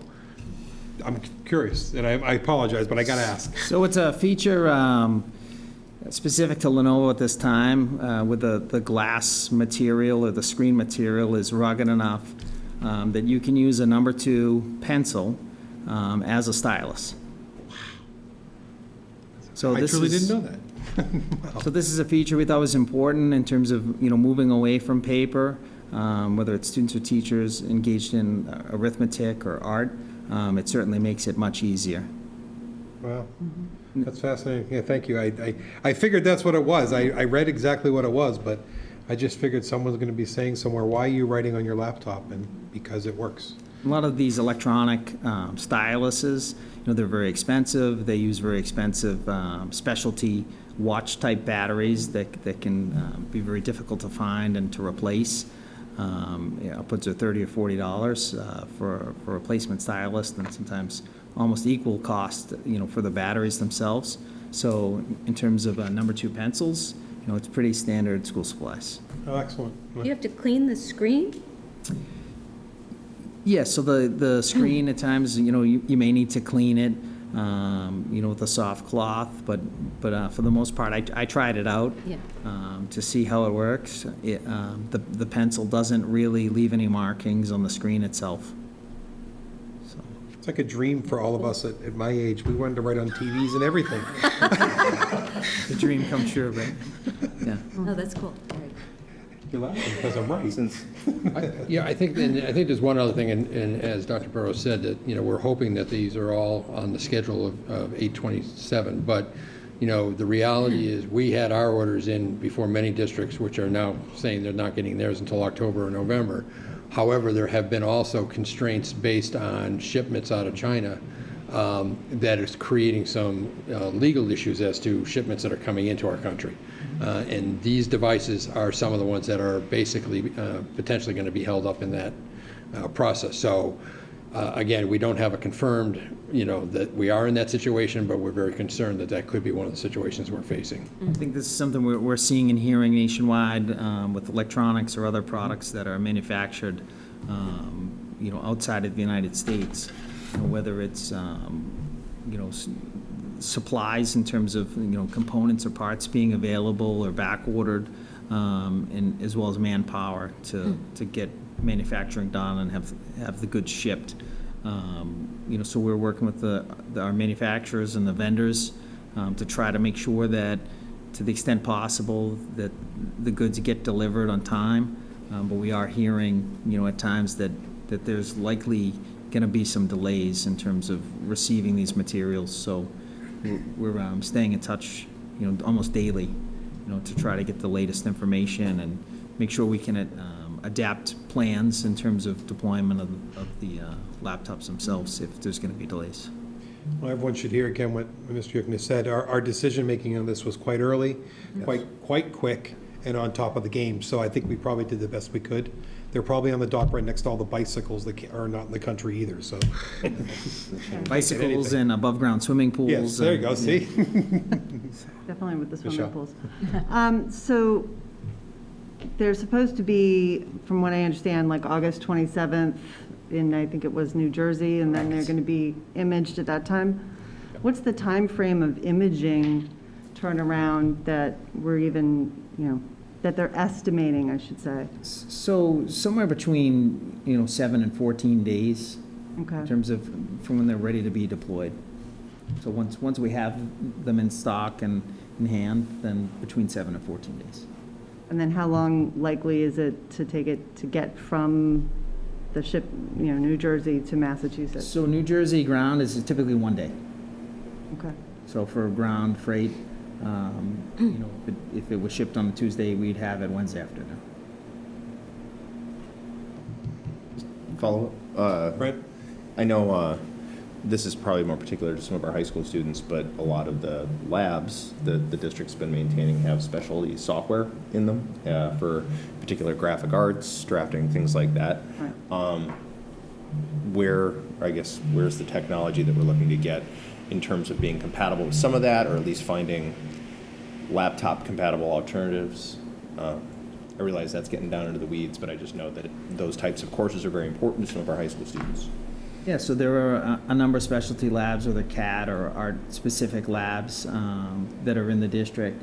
And early on, once we identified that we would likely be going one-to-one, we started having conversations about what those labs and what those courses might look like. Sure. So we've begun working with teachers and department heads, to identify strategies for providing the curriculum that would be not only accessible, through student laptops, but also in the scenario of remote learning.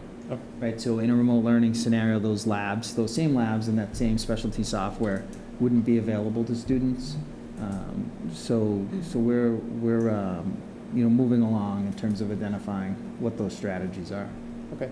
Thank you. I think it's also important that that's one of the things that led us to this type of a device rather than a Chromebook, was that some of the specialty software that, you typically might want to be able to pick up that might be available to substitute wouldn't work in the Chromebook environment, will work in this environment.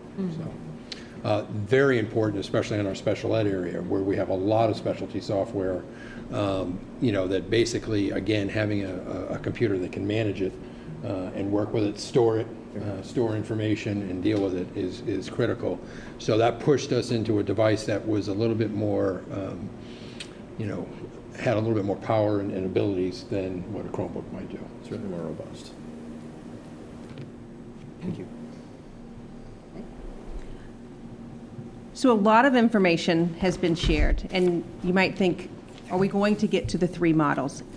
Yes, we are, but it's really important to understand how many layers of planning that are here and things and considerations that we have to have before we get to, well, what is the plan based on all the information from the feasibility study, from surveys from stakeholders, to technology, to when we think about from the Board of Health and what the transmission rate looks like in Foxborough. So these next couple of slides, this first one, when we look at in-person learning, if we had 100% of our students to come back, what are the pros for that? Obviously, it's to have all of our students back, face-to-face. And we know how important it is to be able to have our students back. We also know that we'll be best positioned to be able to address learning gaps that have taken place and accelerate those learning gaps by having them here on a regular, daily basis that could have taken our, and we're aware by just the nature of being out of school for that time period. And then the academic and social emotional learning supports, there's so many parents have come forward and just really worried about their children not having their friend groups, not being able to have the connection. Sometimes it's just the structure of the school day. It might not be so much the academic part, but it's the structure and the consistency and being able to have their friends. And then obviously it's the most effective for our teaching and learning. When we've talked about it has really shifted. We are brick and mortar for a reason when we think about all that we do within our curriculum instruction and our strategies and our pedagogy. You cannot replace face-to-face with remote learning, and we know that. However, if we are full in person with 100% of our students, you're at a 3 feet social distancing, and we know that the CDC is 6 feet. And so in our conversations with the Board of Health, through our other people on our subcommittee, to be at 3 feet, it's not what's recommended at the CDC level. We've got parents that are concerned that continually come back and say, if CDC is saying 6 feet, again, as I had said earlier this evening, why are you considering 3 feet? Bus transportation, we know that we would not be able to have all of our riders that we currently transport if we were full.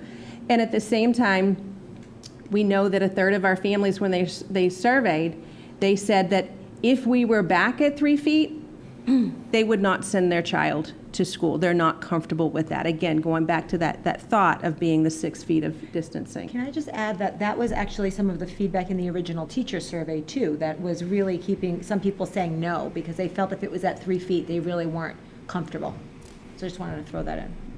And I just want to be clear, since we have Deputy Chief Kenvin and Pauline and Jen here, that our public health officials and our school nurses, their comfort level with 3 feet versus 6 feet, I would like to hear from them and maybe speak to the Foxborough data on that.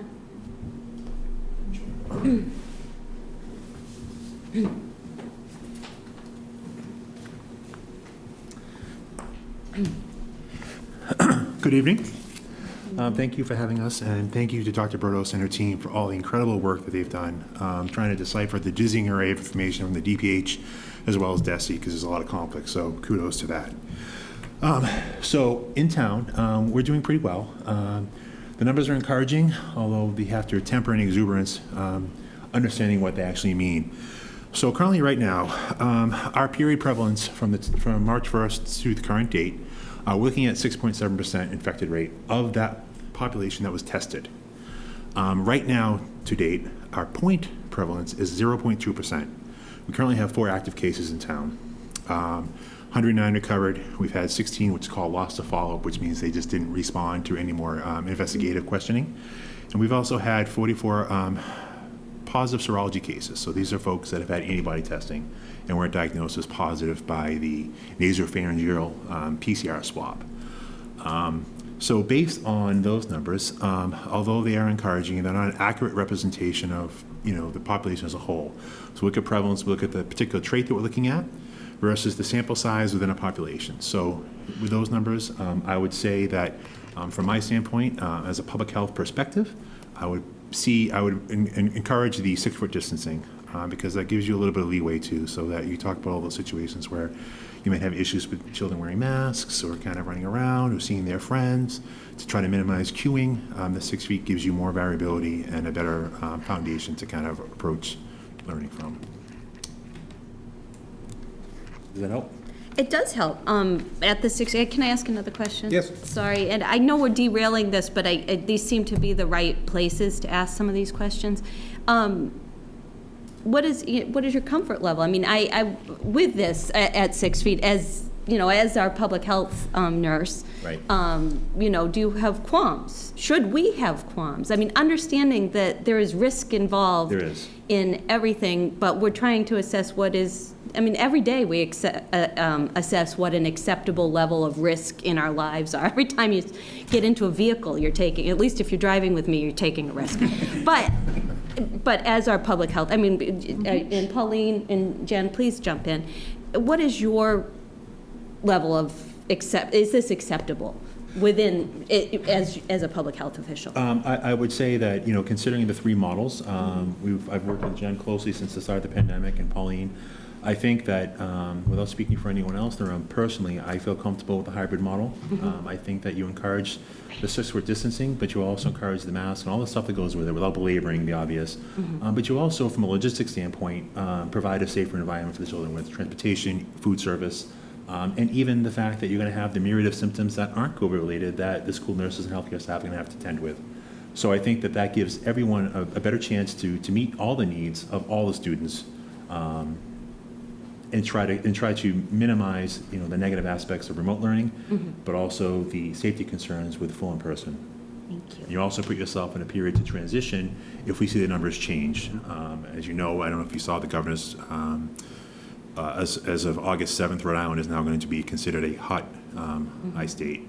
So the numbers are dwindling in terms of where the rates are low, and I think we're going to see an uptick. I would be surprised if we see an uptick as we go through the fall. So I think it puts you in a better defensible position moving forward to continue learning. Thank you. Jen, do you want to add that? Yeah, thank you. Hi, everyone. Thank you. I will echo what Tom said. We actually spoke a lot about the 3 feet versus the 6-foot distancing because we felt this was a big concern for our families. And, Tom and I, like he said, we've been working together since March very closely. And I think Foxborough is so lucky to have the public health department that they have here because we are going to be working closely moving forward, the nurses of the district. I've been in contact with them all summer. We have a really strong nursing staff. And honestly, the fall is going to be a lot of communication. That is going to be key, and also transparency. We're going to have to be open, and like Kami said earlier, we're going to make mistakes. And it's what we do and how we learn from them. But I think comfort level, I would feel much better. I saw a video out there where a superintendent had gone into a school and it showed it was adults, but they were 3 feet apart, and it looked tight, and it made me a little uncomfortable. So I feel like the 6-foot will work for us. Thank you. Thank you. Jen, I want to since you're sitting here, I just want to thank you and the time with the nurses. During the summertime when our nurses are maybe doing other things or thinking about they're planning for the safety of our students, and actually the triumvirate coordination of the 3 of you is critical. So They've been great all summer. We have been in constant communication via email, texting, just being up on the latest, listening to DPH calls, Zooming in with other nurses in the area. So we've been keeping up to date, and they've been working all summer. Well, it's appreciated. Digesting this depth of information for the safety of these kids, this is a big decision for the town of Foxborough. Absolutely. And it's critically important for everyone. So for us to have all the players in the room to do that is really important. So thank you for your participation and your leadership. Thank you. Can I ask you another question? Yep. We had added nursing staff at the high school during our budget development last year. Do you anticipate any additional needs in nursing staff? I mean, I know in your discussions, this is what we're here to talk about, due to COVID. Yes, Yeah. so it would be a COVID expense, exactly. Right. So I'm glad that you asked that question, because that is something, when we talk about increased, we want to have the additional capacity. Yeah. So where we can have a extra staff member, that would be something that would be a COVID expense here, and then we will add that person on like a long-term sub basis. And we could seek reimbursement from the government as a COVID expense. Absolutely. We talked about that actually last week at our meeting, so perfect. I think it's a great question, Tina, because I had thought of that as well, too, so I'm glad you reminded me. Well, I think it's another thing that Yeah. parents are going to ask and need to know. And I think it is something that does give another layer or level of comfort to me, for one, but I think to our parents and families as well. I think it's great. And our staff as well. Nurses do a lot on the average day. Yes, they do. So now add COVID in there, so there's the game changer. And we haven't talked specifics about the position, but the idea is to have someone as an extra hand if, something is happening at a school, to kind of go in and fill in and help out. So definitely a flexible position. Great, Thank you. thanks. Thank you both. Thank you. I'll just make one other. Question, I'm sorry, Michelle, I'm sorry. That's okay. I was just going to say, I did have some follow-up questions, but I think I'm going to wait till more towards the end, because they may be answered. So, and I know we want to kind of try and get through. Yeah, I think So if that's okay. good. Thanks. Thank you. Stop derailing. So when we look at the hybrid model and we think about the pros and the cons, obviously what we've just talked about, being able to have students at 6 feet distancing, and that in combination with all the other safety things that we've talked about, that students would be able to attend in school, be in person and remotely, so that continuous learning that would take place throughout the school year would not be interrupted. It provides an easier transition. If we find, thinking about what Deputy Chief Kinvan said, we're going to be watching those numbers. Something could very easily happen, and we could find ourselves having to go remote. If we've been experiencing with students in a different remote environment, you're going to have an easier transition. At the same time, it's like a phase-in. You're able to go back to full in-person if you were able, based on what the circumstances are.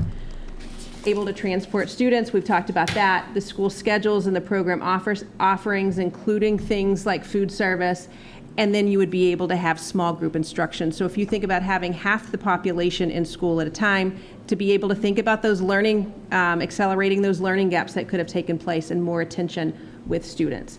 Now, we know absolutely that it is the most challenging to plan, and there are so many layers, and it is also the most disruptive to families.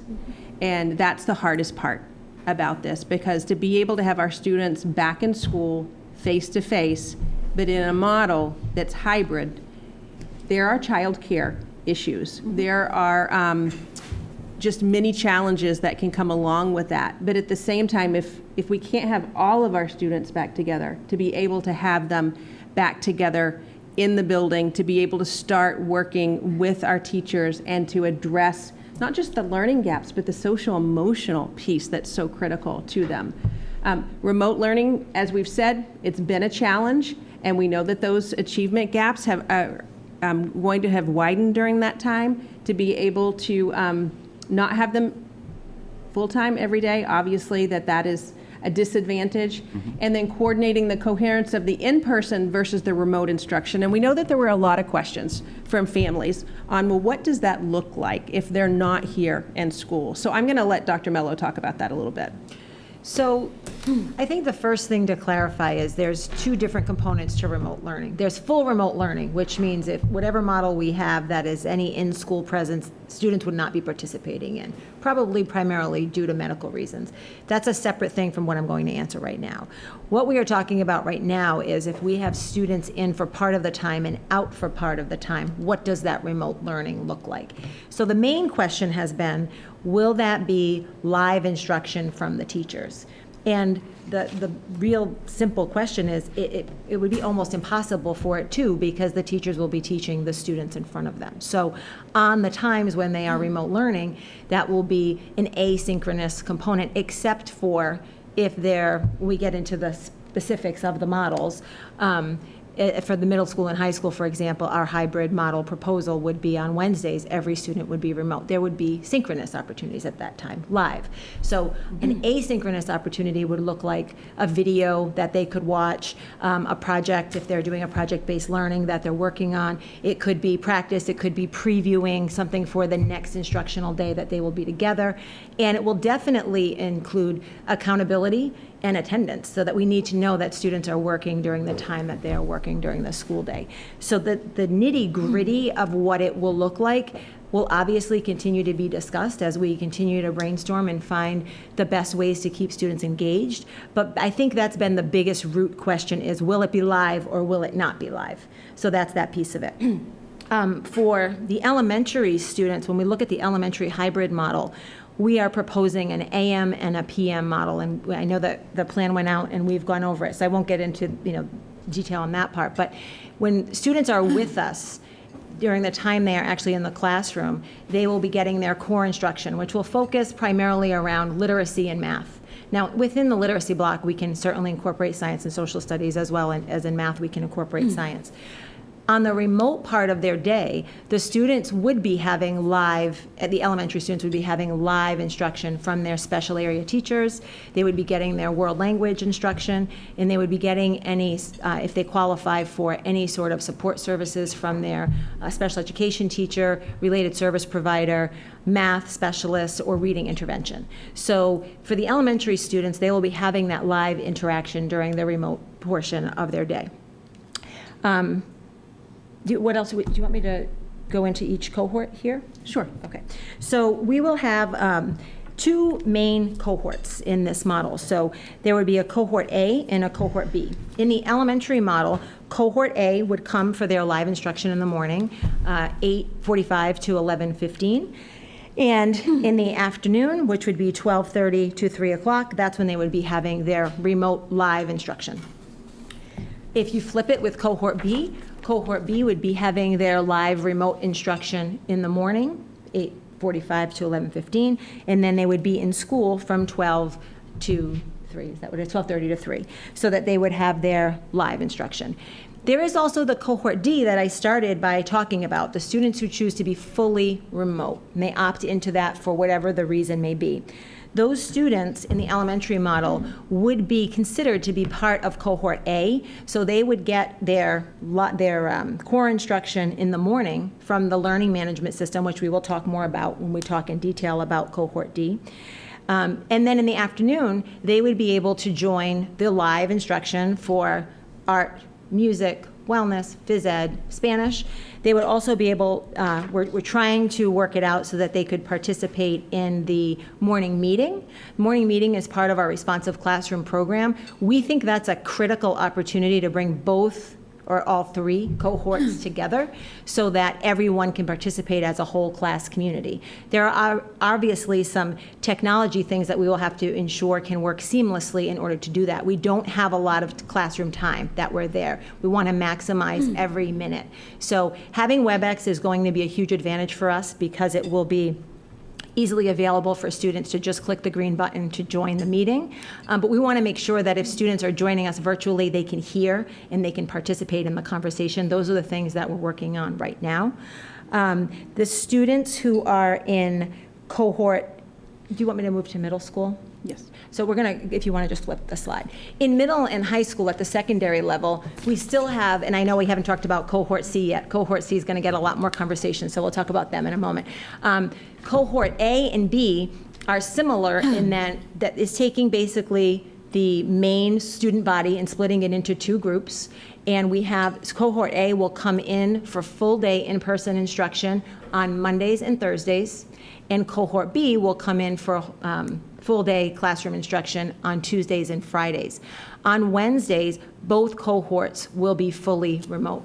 And on that day, teachers will offer synchronous opportunities to bring both cohorts together, both sides of the class together, to again promote the whole school community.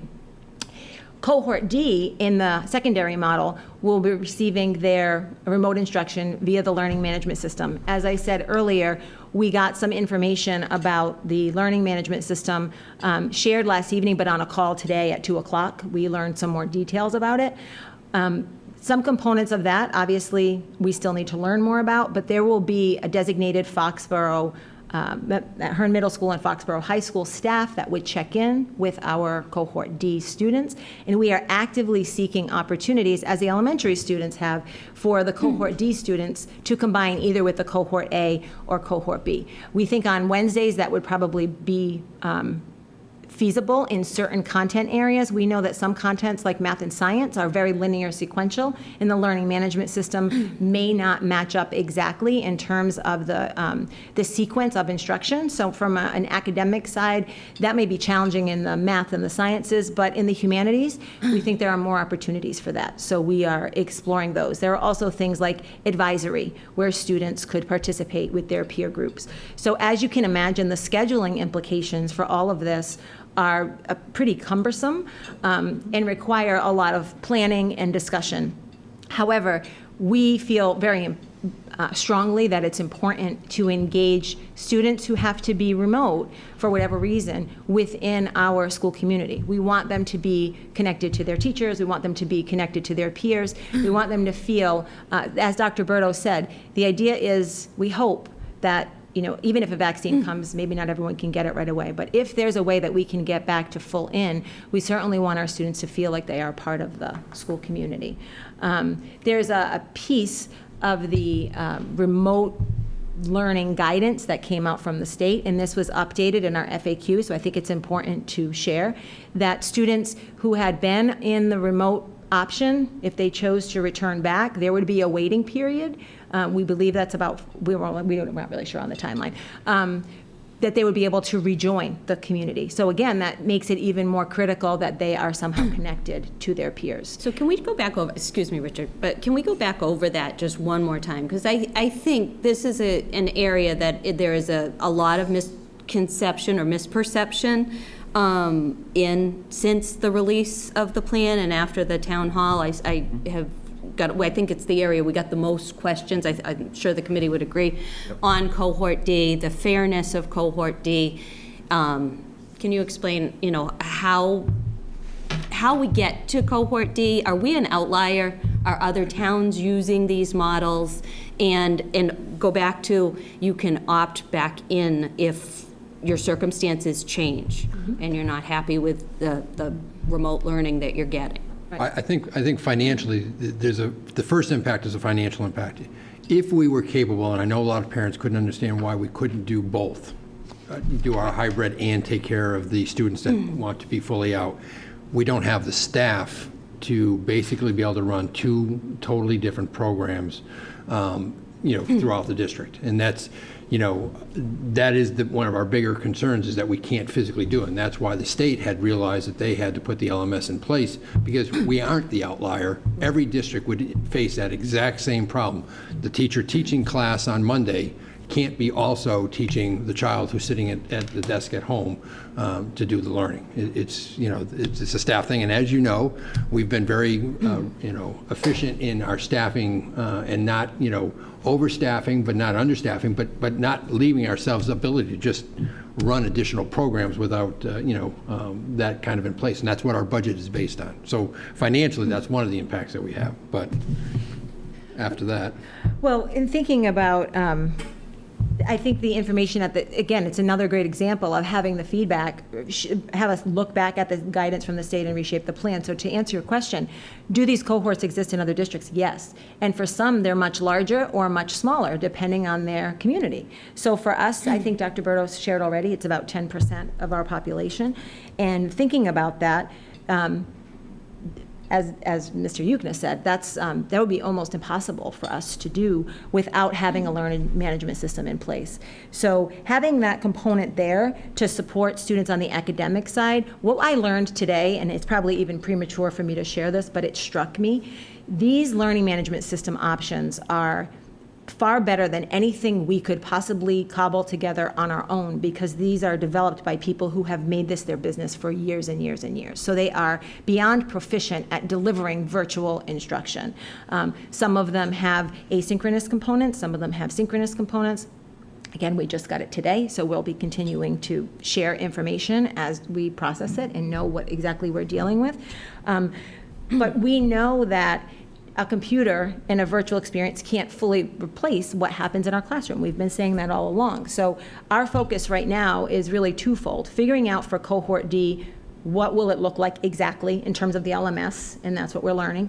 And then secondly, how can we create pathways for those students to feel connected to their school community? Mm-hmm. We haven't even mentioned things like we don't know exactly if there will be extracurriculars, if there will be clubs, but if there are those opportunities where we may be doing our student council remotely, could they participate in that? Things like that are things that we will, once we know exactly what our model is going to be, we can continue to investigate and pursue and brainstorm with our teachers, the ideas for that. I think maintaining the connection between Foxborough Public Schools and students who opt to do the remote program is key. And I know there were also a bunch of questions about the curriculum and whether, I know you spoke to the sequencing, but whether the curriculum would be inferior to what we're doing in Foxborough. And, I think very highly of what we're doing in Foxborough, but the curriculum aligns to the Massachusetts state standards. Correct. So the sequencing may be off, but the content is going to be the same.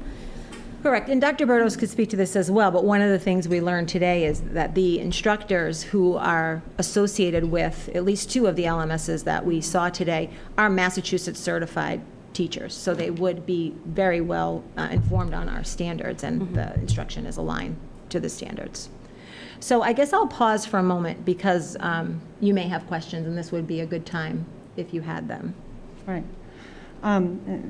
Thank you. And what you were just mentioning there with the are there several options that then each school district could choose, okay, this is the one that best fits the needs of what we have? Yes. Yes. So as an example, we had, there's this need, obviously. So if you think of 10% of our students, to run a full program, whether we're full in person or whether we're hybrid for all of our students, and for the staff that we have, if we have 10% of our students, we do not have the staff to have a kindergarten remote teacher, a first grade remote teacher, a second grade remote teacher, et cetera. And then you can imagine when you get to the secondary level, and it's very content specific.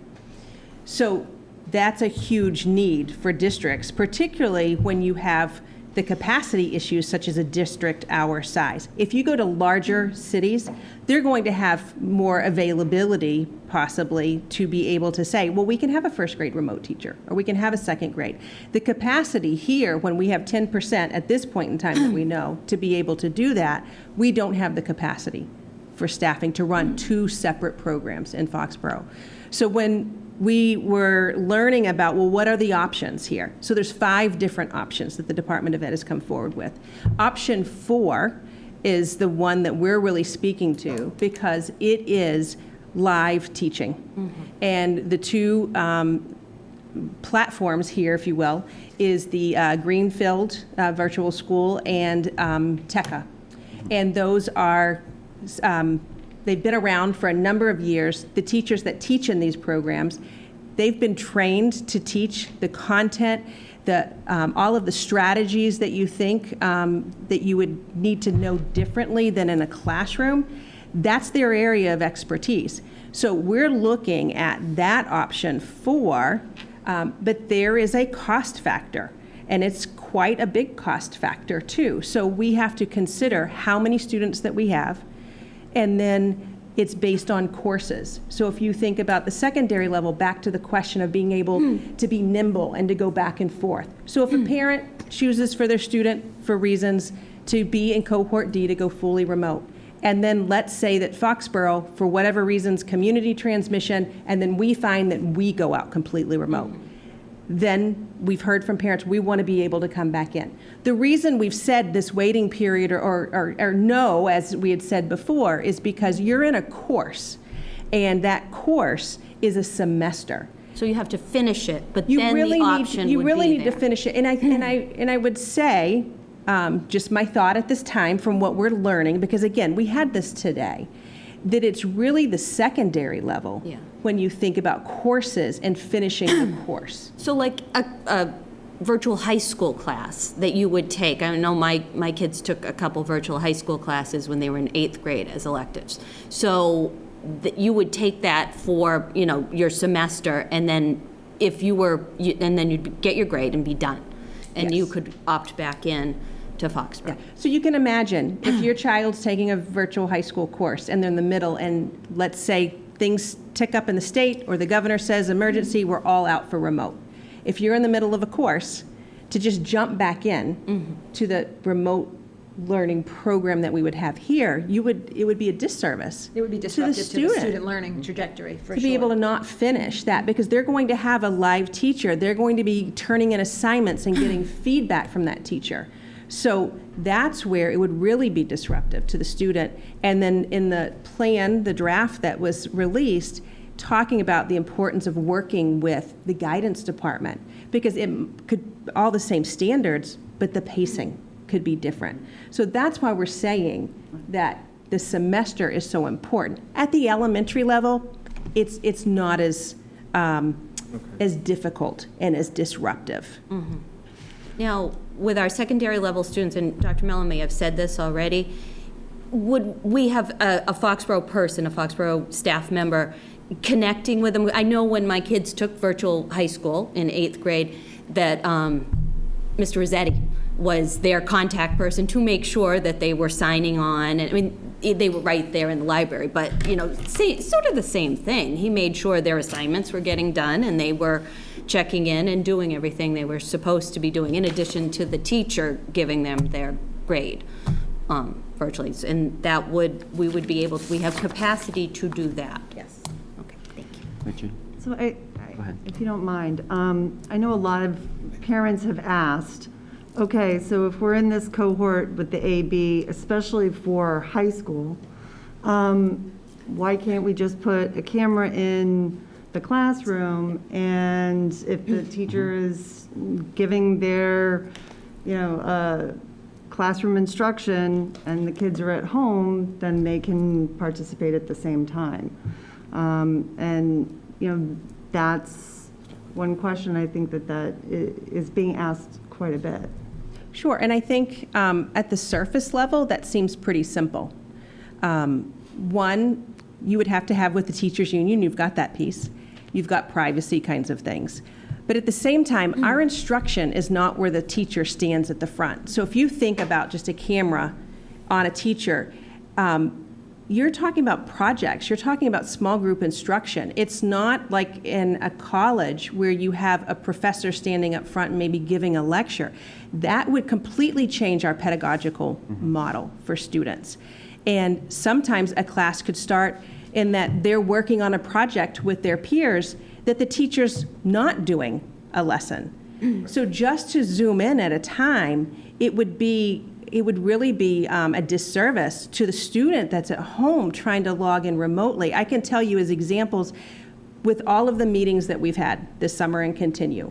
And if you have experience being with a group here and then someone can't be here to be able to ask the question, and you have them on the laptop there. We've done this with our admin meetings.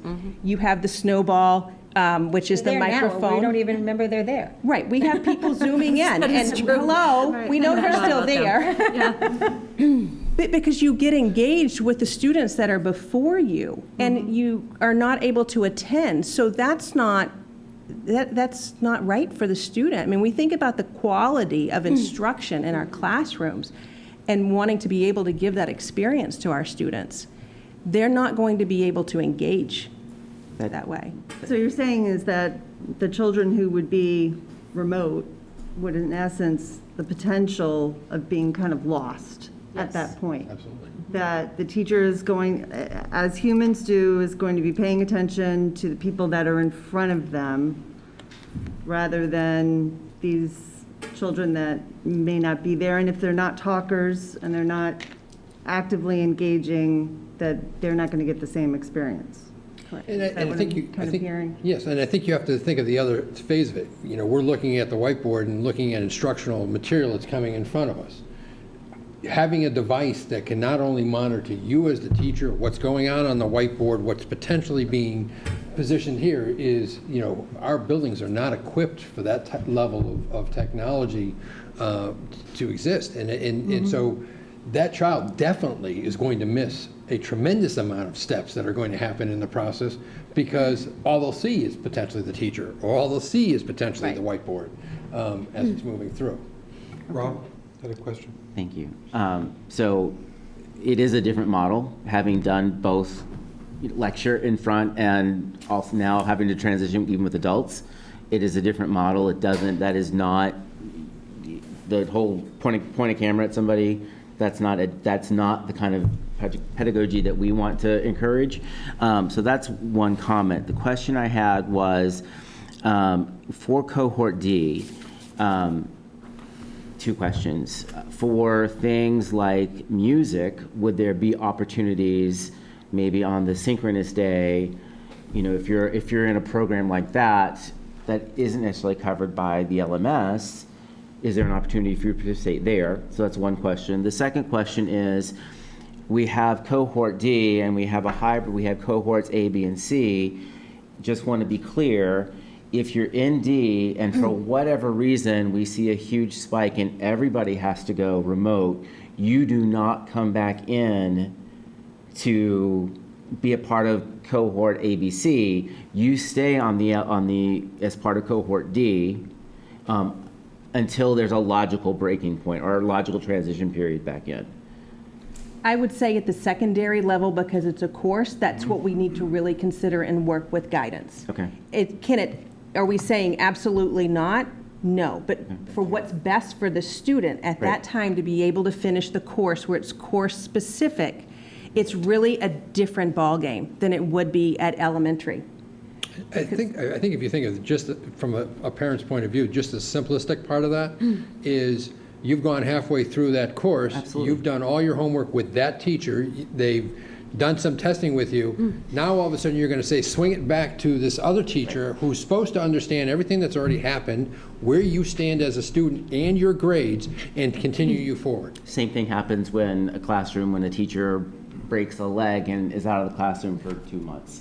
Right, and as a parent, we're like, wait a minute, I have a very well-qualified long-term substitute, but you have no history with any of these kids. How long does it take you to be effective? So I get that. I did have one last question, I'm sorry. So with the cohort D students, they are not just with other Foxborough students. They could potentially also be with students from other parts of the state,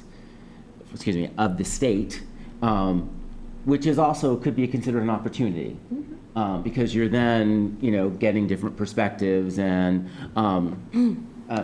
just a side note, I do have familiarity with Greenfield and they have a very strong reputation. Yes. So the other one I'm not as familiar with, but Greenfield I do have some experience with. So whatever. Is that that's true? worth, What Rob? Brent, you said there's a that. question. Yeah, that you posed it as a reality, not a question.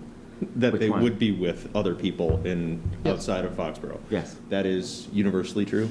That is our It's a understanding. strong presumption Current given it's being understanding. offered to the whole state that there would be mixed cohorts, yes. Right, and if we only had 3 kids, they're not going to assign one teacher to 3 kids. I Right. mean, that's Understood. logically not going to work.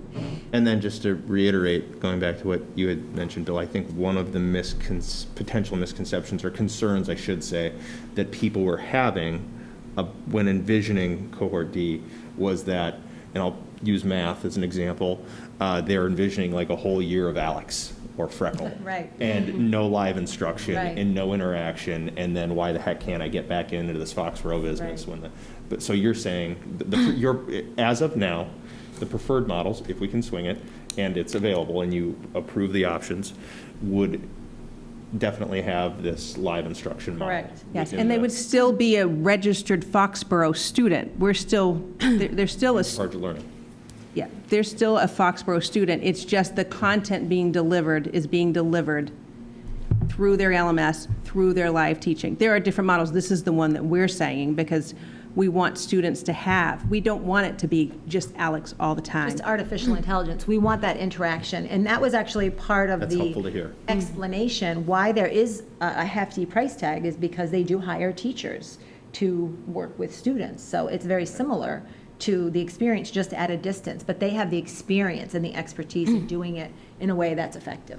And that's, I think, was the most encouraging thing that I took away. Very encouraging. And two, at the elementary level, and then just to mention this, and Brent, I'll go right back to you, is if we're, because of the AM/PM model and having the live with the specialists and the flip side, if you will, it could be that if you're enrolled in that as cohort D, your live instruction, it's your math and your literacy that are your courses through that. LMS. And then the rest is with your Foxborough students. So we kind of saw that as a win-win at the elementary level because we know how important it is for community. And that's why we're looking for other opportunities if it's the secondary level, through advisories or through other, clubs and activities to bring the students together, understanding that the core content instruction would be through that platform.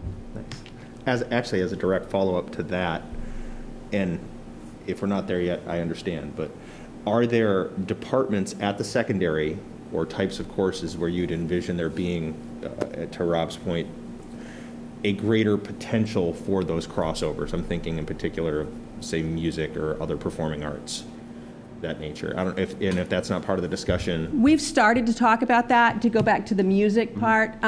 That's a tricky one in that, how many people are we talking about? Because now you're bringing more people into the building. So we're constantly thinking about trying to cohort the best that we can. So we need to see what the need is there. Because if you think for music, band, chorus, it's going to be outside, 10 feet spaced out. So if we have a student that's in cohort D doing remote, but they want to be part of the music program, are they going to come every time to be outside in that particular environment? So there's a lot of questions there. So I don't have an answer to the question right now because we really would need to know how many students we're talking about. When we've had students, as an example, that are homeschool students, which are not enrolled in Foxborough schools, we have had them participate in sports or to participate in music. That's in a non-pandemic time period. So there's a lot of other layers to that. So I can't really answer the question without us really knowing what the need might be. And I think the important part of that, though, that Amy was hitting on, that you really need to understand is, I think, Rob, you originally said like on the Wednesday when it was that, scenario. That's what I'm well, talking if they about. haven't been involved with the class, through Monday, Tuesday, Thursday, Friday, what are they going to participate and how are they going to participate at the same level that the other kids have been? And that would be very hard for an instructor to try to bring someone up. And I think the point that Amy did make that's very important is if you're doing this as somebody that's in cohort D, you have to be willing to commit to the same level as everybody else, which means it's whenever they're meeting, you have to be able to be there. Right. You can't say, well, I'm not going to come in on this day because I just don't feel like doing it, because then you're not getting the instruction and we're not able to provide the same service. Well, I think maybe, and I appreciate the detail in your answer. I was actually initially thinking about it from the flip side of if there's any type of activity that might be conducive to having a camera turned on a class doing things, or on an instructor doing things. I think music's really, or other performing arts, are ones that I can only imagine. Just having seen it work in other platforms or with my own children and things of that nature. And I'm just, so I wouldn't envision having to go through all that and having them come in. That's opens up a whole other can of worms. But Just one more cohort D question, and maybe Diana or Karen will want to answer this from the secondary level. Will our students have access to their guidance counselors? Because I know with the full remote situation, one of the issues that I think we're all really concerned about is our kids' social and emotional well-being. And if a student has medical issues or a family has medical issues and they're still doing full remote, I think, we want to make sure they're supported. And how might that look if you were in cohort D and you were, a senior? Would you still have access to guidance for college prep? Would you still have access to Joe O'Neill, our college counselor? Maybe we could get a little bit more detail on that? Do you want to come up? Just some of the... Could they email? Could they, help me out here, people? While she walks up, which So, I think she can yeah. confirm that, but I hope we can, Thanks, I hope we can confirm. Sorry. I hope we can confirm that every Foxborough student in cohort A, B, C, or D Yes. will always be and is a Foxborough student Yes. working toward their diploma. Yes. So, I mean, just as a baseline, is Very that, well is that an put. accurate Yes. statement? I don't think I'm Absolutely. just making that up. No, absolutely. So that's accurate. So now there's nuance to this, so. Right. But I think we can confirm that. Yeah. So I'm just going to say yes to the answer. Very simple, I'm nodding to the back. But yes, of course, access to guidance. I'm sure, too, that we could work out access to social workers if that was something that was needed as well with students.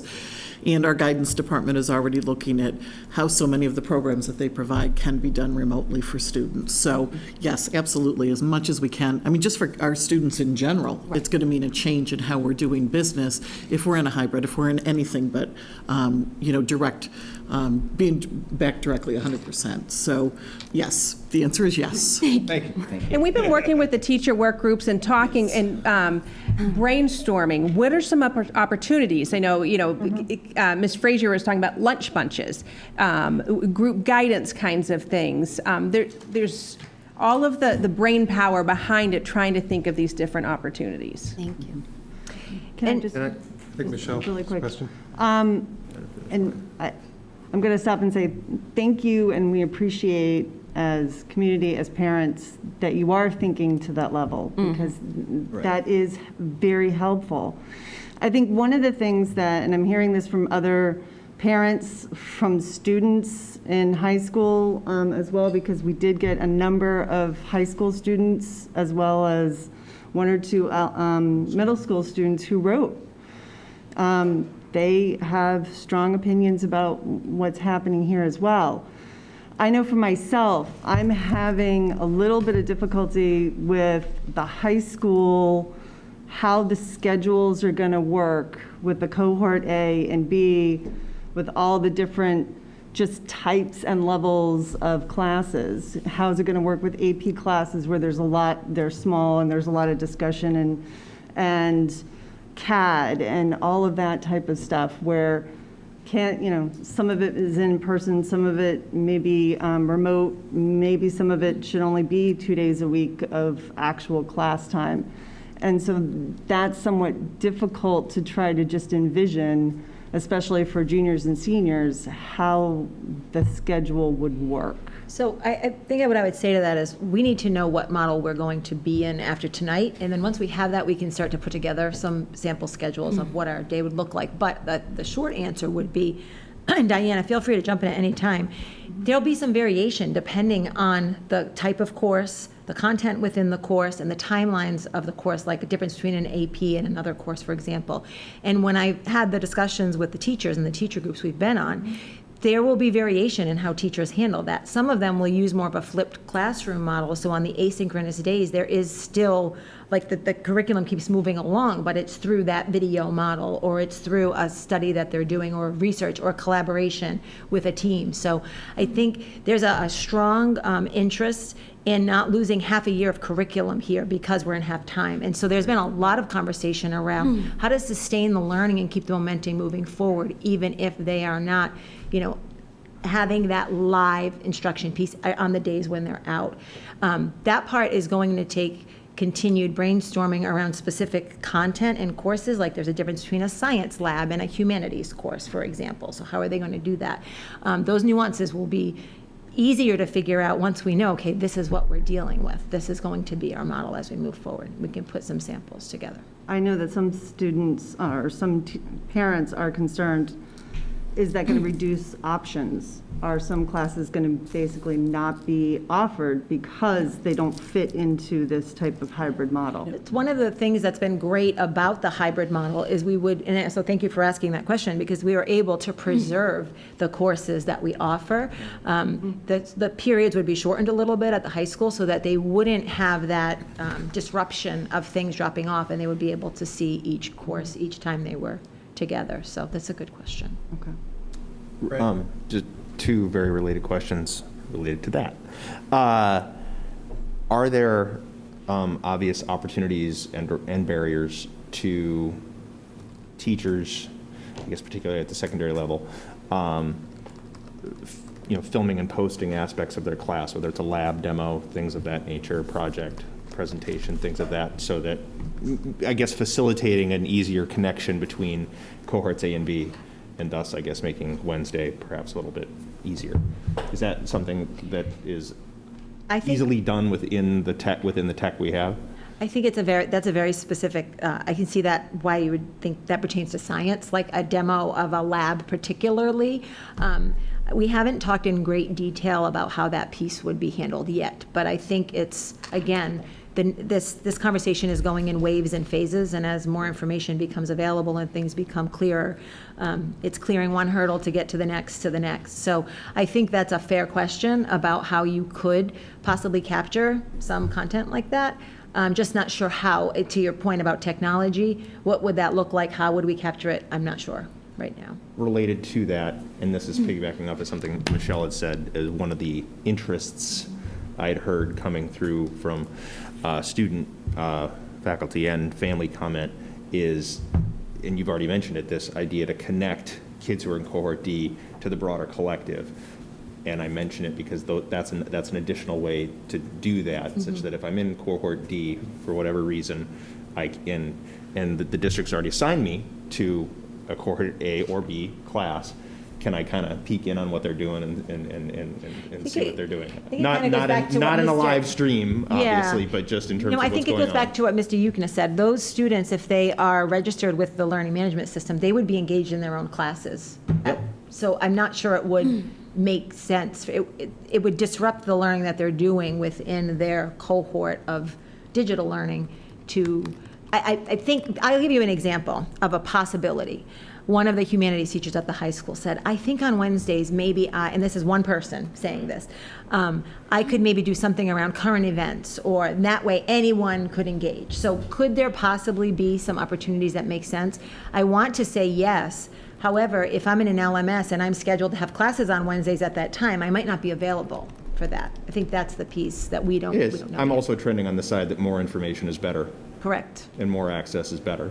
And also that just seeing the various models that colleagues put together, I should say, last spring, in that, you could have a group of, I guess in my example, chemistry teachers say, yep, I'm going to do this lab and demo, and I'll post that. You're going to do this one, we're going to do this one, and collectively, here's some interesting, a body of work, a body of information for really any student to look at. That sort of goes back to when I started this by saying there's a cohort D remote, and then there's the AB when they're remote. Yes. I can see that playing out more seamlessly with our AB students on their remote learning time, where in that flipped model. Could you then make a catalog? Like I could see teachers on their professional development days, the beginning of September, creating some of those videos. Could you then make a resource library that any student could access? Right. Yes, I think that's different from capturing it live when it happened in class. Right. No, and I think that capturing live when it happens, you address that very thoroughly, and I feel I'm comfortable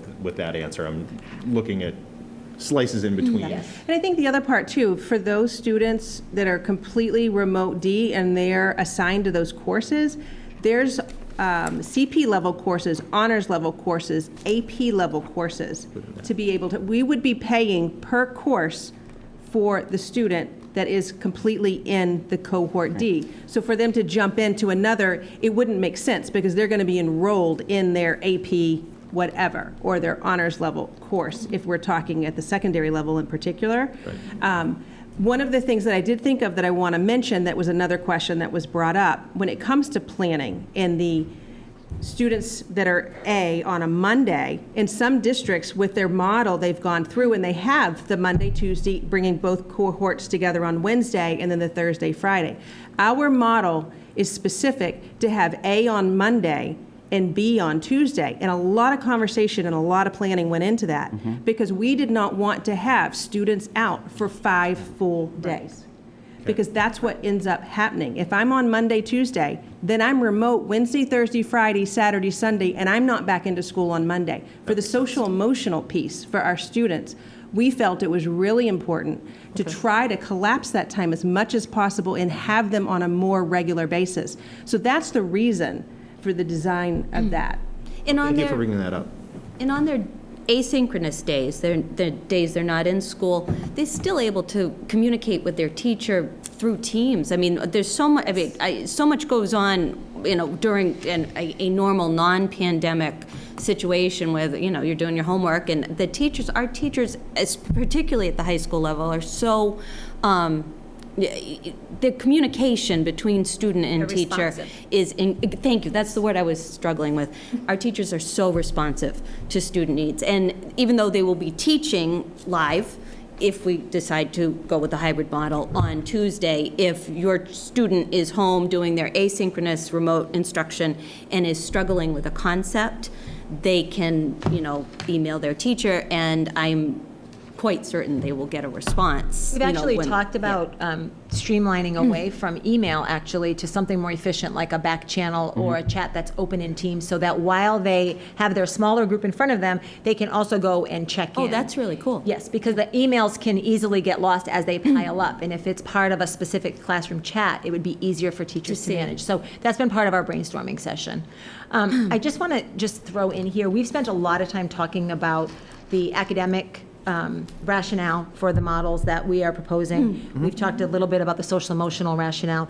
We haven't talked about it from a safety perspective, and I really want to highlight that has been a very important part of our conversation. Right. So one of the questions that has come up several times with the elementary model is the time for cleaning between the cohorts, and I think we'd be remiss if we didn't at least mention that this evening. So with students leaving the building, and then we would have the 75 minutes free, our custodians, we would have an extra custodian, and Mr. Yukna can speak to this as well. They would go through the classroom with the electrostatic misters, which touch every surface. They are able to go under desks, inside desks, all around. It's everything that it touches. It takes about 5 minutes to do a classroom, and it dries within about 5 minutes. So we know that we would have plenty of time to get to all the classrooms. And that's in addition to all of the touch points being cleaned steadily throughout the day and having a very systematic checklist of cleaning. I don't know if you want to add anything to that, Mr. Yukna, but I thought it was important to mention. No, I think we've invested a lot of money already in that, in the equipment.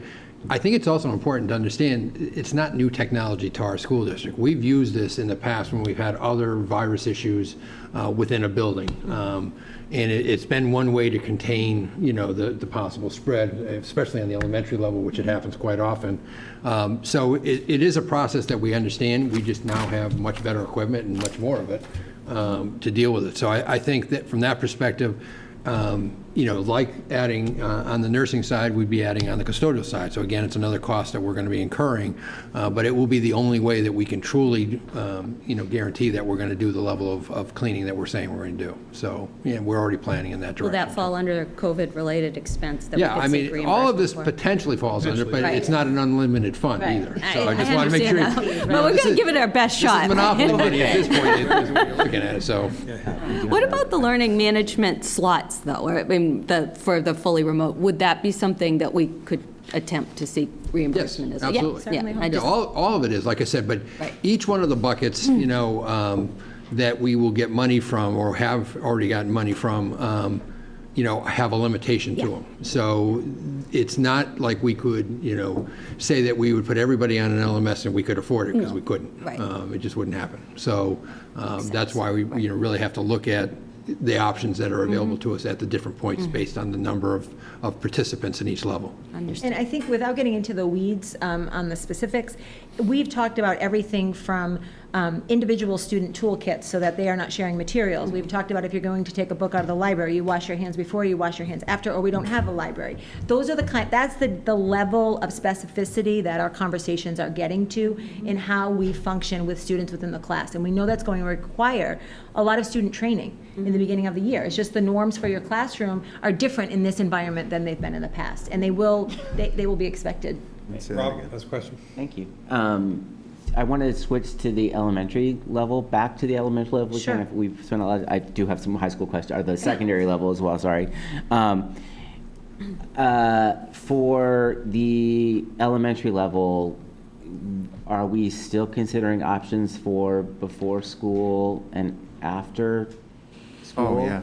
And the impact of that on, or the spacing impact on that? Yeah, I mean, and again, this, until a final decision is made relative to what models we're going with, it's very hard for us to work all the machinations out. But, you know, I will caution that we have about 216 students currently in the extended day program. That's our normal capacity. So expanding beyond that would be very hard for us to do. However, looking at potentially whether or not we can manage beyond the AM, PM that we typically would do for some of those students relative to the middle of the afternoon, or the afternoon versus the AM time slot that they might not be in school. We are working on that one as well. But, you know, that again, you know, is an additional staffing requirement. It's a location, because obviously we don't have you know, the schools to use, because we're using it for the other side of it. Right. So we're looking at a number of different options to see what we can manage and what we can't manage within that. I think it's very safe to say that obviously a student that's in the AM program and the parents want to drop them off early to be able to do what they need to do, we can manage that part of it, and a child that might be in the PM program, we could handle the extended part. That's the simplest approach to what we need to do. Filling in the rest of the gap is really depending on the program you guys pick and how we can manage that from there. And then the other piece to that is we've been meeting with the Y, and in partnership with them, they're going to be increasing their capacity and looking even for other sites and what they can do within the Foxborough Y, and they are going to prioritize our students as far as registration, and that they'll open it up just for Foxborough students, for the Foxborough branch for a particular period of time, before they allow registrations for anyone else. And they're looking at their programming for like academic pods. They're meeting with us to understand what our models would look like, what the expectations would be, and how to best support. So they're a great partner, and being able to find ways to bridge that, because we know of the family needs that are there. I would just like to take a minute, and I do know time, we're so far off, and we've so much in special education. We're right on. Too, but I would like to make the point that what has been brought up and questioned with the elementary model for hybrid being different than the secondary level. That was very intentional too. We know how important it is for our youngest learners to get back in school and to provide a structure and consistency for them 5 days a week to be able to see their teacher, have their core content instruction on a daily basis. That was really important to us. We do understand that it makes it more difficult from a child care perspective. And there's not a perfect plan, but developmentally, we've never looked at students in a classroom as a one-size-fits-all. We want to be able to meet the needs of our students, and for our elementary students and what was developmentally appropriate, we felt it was critically important for scheduling and continuity to be able to have them in every day. I just have one last question, and I'll let you go on. It's on that same note. Would pre-K also be split into morning and afternoon? Or we don't know yet? They already are. Okay. So they would just follow the same. Okay, so there's no change really. We have the space for them and everything? Yeah. Okay, thank you. And you'll hear a little bit more about them as we move to Actually, if you cohort. didn't hear the answer in the public, because you might not have heard her answer, you asked if they would be split, the pre-K, and the answer was they already are. Right. Is that correct? Yes. Sorry. And we'd still be able to make it just, that wouldn't Thank impact anything from a health perspective. Thank you. Brent? In terms of just looking at going back to the survey data, does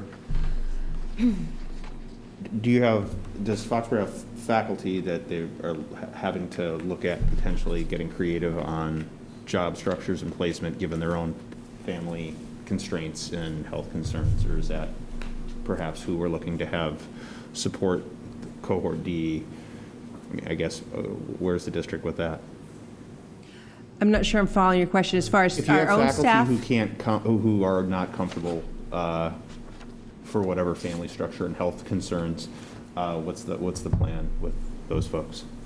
So we need to know exactly who they are. We've asked that question once, and the number of that we have. Which is that survey that we shared. Which is the survey that we shared, but some of them gave their name. I can tell you as an example where this is one staff member who had concerns. After hearing that there was the possibility of going into a hybrid model and having the 6-foot distancing, said, take my name off the list. That's just one example, though. We do have faculty members that are medically compromised, and so we're going to have to find out exactly who they are and what that entails, because it would definitely impact our staffing. So just as we need to know who cohort D students are and commit, we're going to have to do the same thing for faculty. Thank you.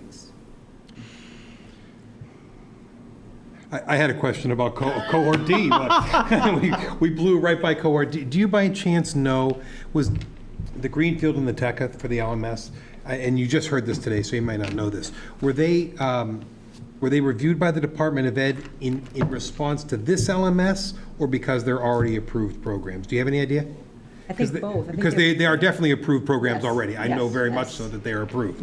So they have that going for them, but I just didn't know if there was is there any nuance or something unique to them, or just they're kind of approved programs? I think they're approved, they're reputable. We've had experience, even students in our own district that have gone to Greenfield in the past, so. Yeah, okay, that made sense to me too, okay. Okay, can we move on to wherever we are in the slides? Yeah, I just want to say for viewers at home, after this, we are going to talk about cohort C. We have Yeah, I not hope talked we about are, them yeah. yet. Yes. Yeah, we're A, B, D, now back to C. So Dr. This is Burdos. important. So Model 3, Icing, planning man. for a full remote learning model, and if we were to open up schools in a remote learning, completely 100% remote. The pros, it's the safest in being that you're not bringing students together. We know that from a medical and scientific perspective. All of our students would have a laptop, so we know that that's different, so it would be a different experience. We also know that attendance will be taken, grades, the accountability, the structure of the day, very, very different than what they experienced in the spring, and that some students do prefer. We did hear that some students, they preferred the remote. So those are really the pros. The cons here, socially isolating. We heard from students, as Michelle was saying before, wanting to be back, even saying, please bring us back full, because I miss the structure, I miss the friends, I miss my teachers. Some that maybe weren't really into school so much before, they really miss school, and they realize by not having that, the social isolation piece. There's a lot of professional development for our teachers that's going to be required, because it is a very different way of teaching.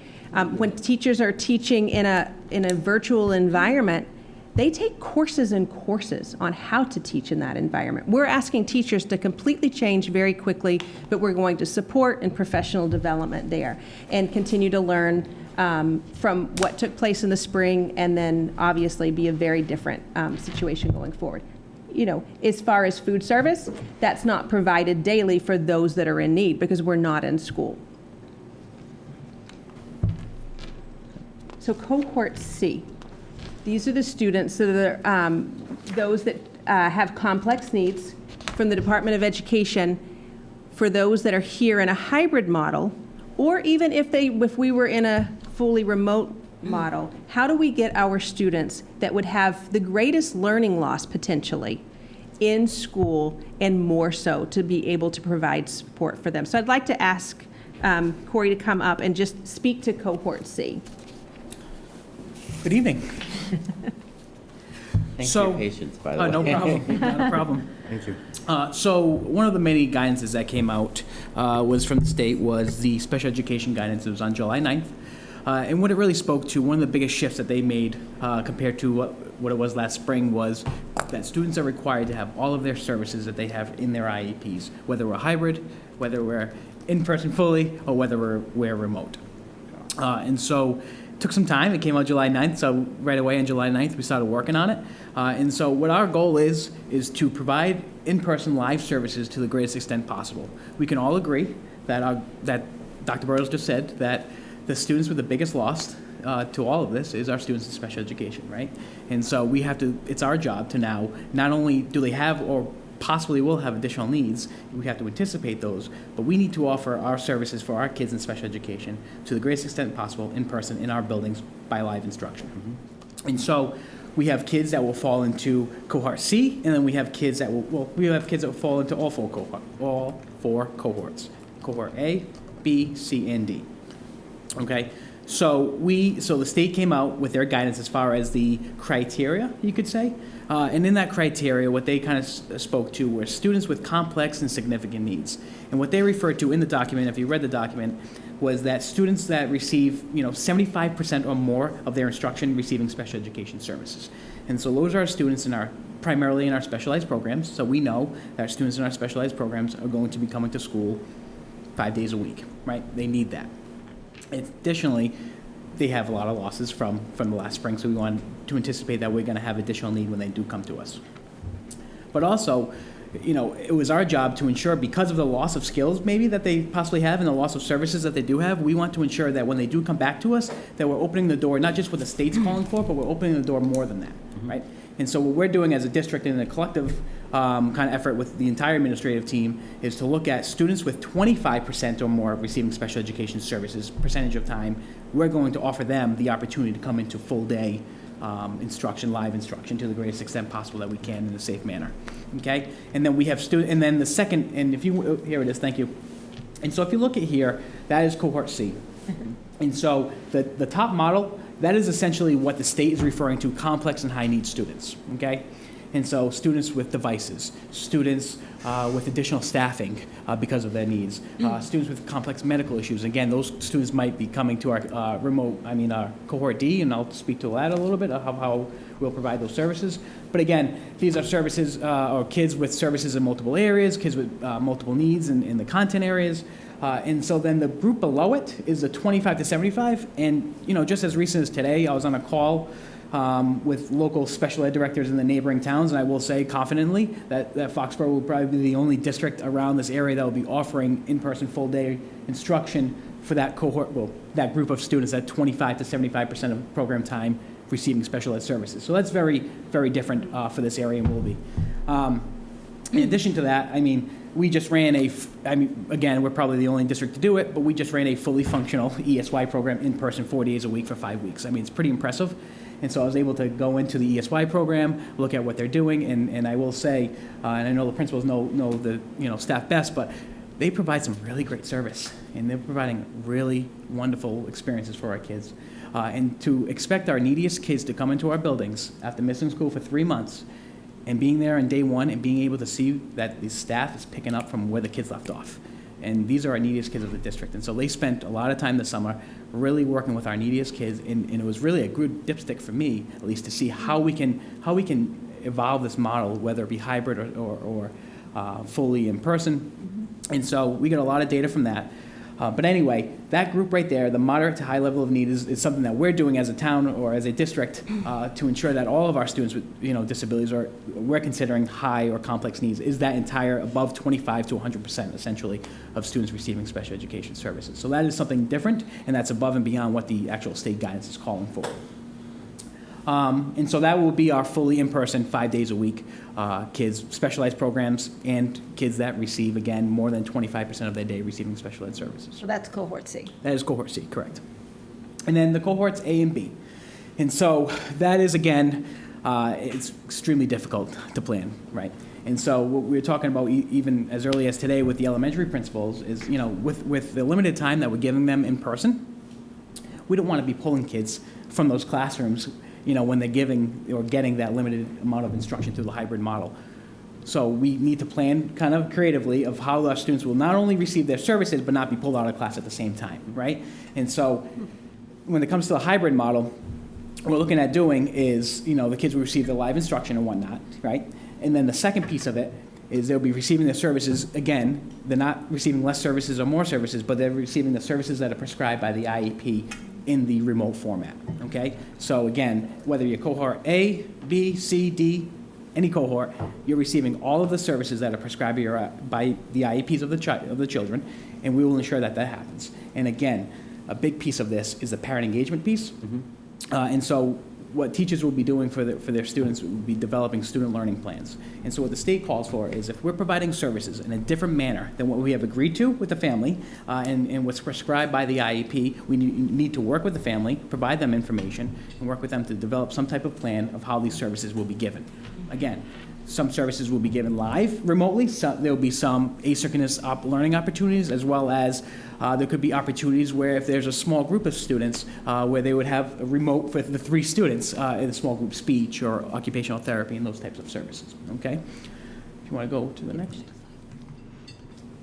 And so again, that is the criteria that we've spelled out for a low level of need. Again, anywhere between 0 to 25% of their time receiving special ed services, we consider them a low level of need when it comes to the hybrid and full day. And so it's really kind of one area of concern, maybe one area of related services. They might attend, extended day, but again, this is a criteria, this is a guide for us to use. And again, it's really working with the families to ensure that we're all in agreement that this is the appropriate placement per se, either hybrid or full in person. And so there is some flexibility because we have to understand we do have students that receive special education services as well as L services, as well as we have students with complex family structures that they need to be encompassed in this model as well. And so those are all areas that we need to really focus on. Also, we have families, and I went through the whole list of all of our special education students, so we have many families that have multiple kids receiving special education services, right? And so if you have a student that's full day in person, then you have a student that's in hybrid, that's extremely difficult for any family to kind of encounter, right? And so we have to look at prioritizing our kids in school, receiving live instruction to the greatest extent possible. Again, it will be tricky. And, we have the staffing. We have some really wonderful, top-notch quality service providers that I'm fully confident in. And I think we're going to do a great job. We did a great job this summer. It was very successful. Of course, it's ending this week on Thursday. This is our 5th week. And I think that, Jen Rosenberg did a great job when it comes to the health and safety and in developing those plans. And that was a big piece of it because, again, these students haven't been here since March. And so, ultimately, it was a really successful program, and I'm looking forward to this year to really looking at how, when these students are within their cohorts, how we're providing those services and making sure they're done with fidelity, making sure that all students receive all of their services that are prescribed by the IEP. Can I ask you a question? Because I heard 2 words that I think are important. You said agreement with families, which is critical for people to understand, and also flexibility. So there are going to be unique circumstances when it comes to cohort C and/or. Is it possible that a 25 to 75 person who you've designated in this bracketing here could be an A or B cohort person? So we would recommend a full in-person for them. Yep. However, again, it's the opportunity. So parents can say, I don't really want to go in that much, or I want to go in 4 days, or, that's Yep. something that we would have to work and be flexible and accommodating. So I'm glad you said that, and I think that's important to be said. I have exposure to high school kids, and I know how some high school students might respond to, I'm in every day, but he's not. And whether I like it or not, I'm not questioning services. Sure. I just know the dynamic there is very real. And so that agreement and that synchronicity with the family is what I wanted you, And that's what I heard you said before I By asked. far the biggest, most important aspect of this, of all of Okay, this. and I think that's really very important for people to understand, that this is not a lockstep box in. No. I don't hear that at all from you, and I don't see that in this plan. So I think that's a takeaway that people must understand. Everything in special education comes down to a team process, right? Everything is a team decision, and so we wouldn't treat this any differently. Well said, thank you. What about, Michelle? oh, sorry. Oh, I'm sorry, Doug. I don't think until I was just sitting here listening to you talking, did it really kind of all of the things sort of connect. And it's one of those things where we've been getting so much information, and even just being on the committee and seeing it all and seeing it all come out in the way that it has, did I really realize, so I've known that we've had students that are in school now. How many students are in that? Just refresh my memory, and for those parents and community members that are listening at home, how many students are did we serve? did we service this summer? So, in person, there was about 60 off the top of my head, and then there was also about 20 that were done remotely for Okay. specific So in services. person, how many teachers as well? Ooh, that's a tough question. Generally, I'm not going to Yeah, hold you to it. I would say, honestly, I would probably say, rough estimate, 12 to 15 teachers, and then probably 15 to 20 aides as well. Okay. Probably both. We also had our EL summer program, which is an additional 10 students. I think in total, we were a little over 120 total students that we Yeah, serviced yeah. during this Again, program. the students that are receiving tutoring services, students that Right. had remote services, students that were in, I'm talking about kind of the full-day complex. But we did have some kids in between that. That were moved Again, in and being out. flexible and looking at services and tutoring and such. And I think I heard you say that not many or not many of the other surrounding school districts are having that type of service over the summer. A lot of districts did offer some in person, but they didn't offer to the extent we did, for sure. Okay, to the extent that, so we've had that opportunity and we've been able to, I assume, learn from it as to what works and what hasn't been working? Yeah, I would say probably the biggest, and I said this at the leadership meeting the other day that we had, was I think sometimes quickly our staff got really comfortable, with the kids. And so we need to make sure that we're reminding staff alike, just like we are the kids, to ensure that we're following all safety guidelines. And so, in special education, you really know your kids on an intimate level, and your Right. family's on a really intimate level. So when they come to you, when you haven't seen them for 3 months, and you have a kid that can't communicate, it's really a rewarding experience. So it's that reminder of although we're in special education, we're treating our kids with some intimacy here. We need to ensure that we're still following our safety guidelines. So that was probably the biggest aspect that I got, was we still have to remind our staff as well, like we do our kids. Myself, I found myself I was like, oh, I think that applies to all teachers. Yes, I was just going to say that, I understand yes. how much more it will Yes. apply. Yep. Because so much time touch is very much a part of the learning experience as well.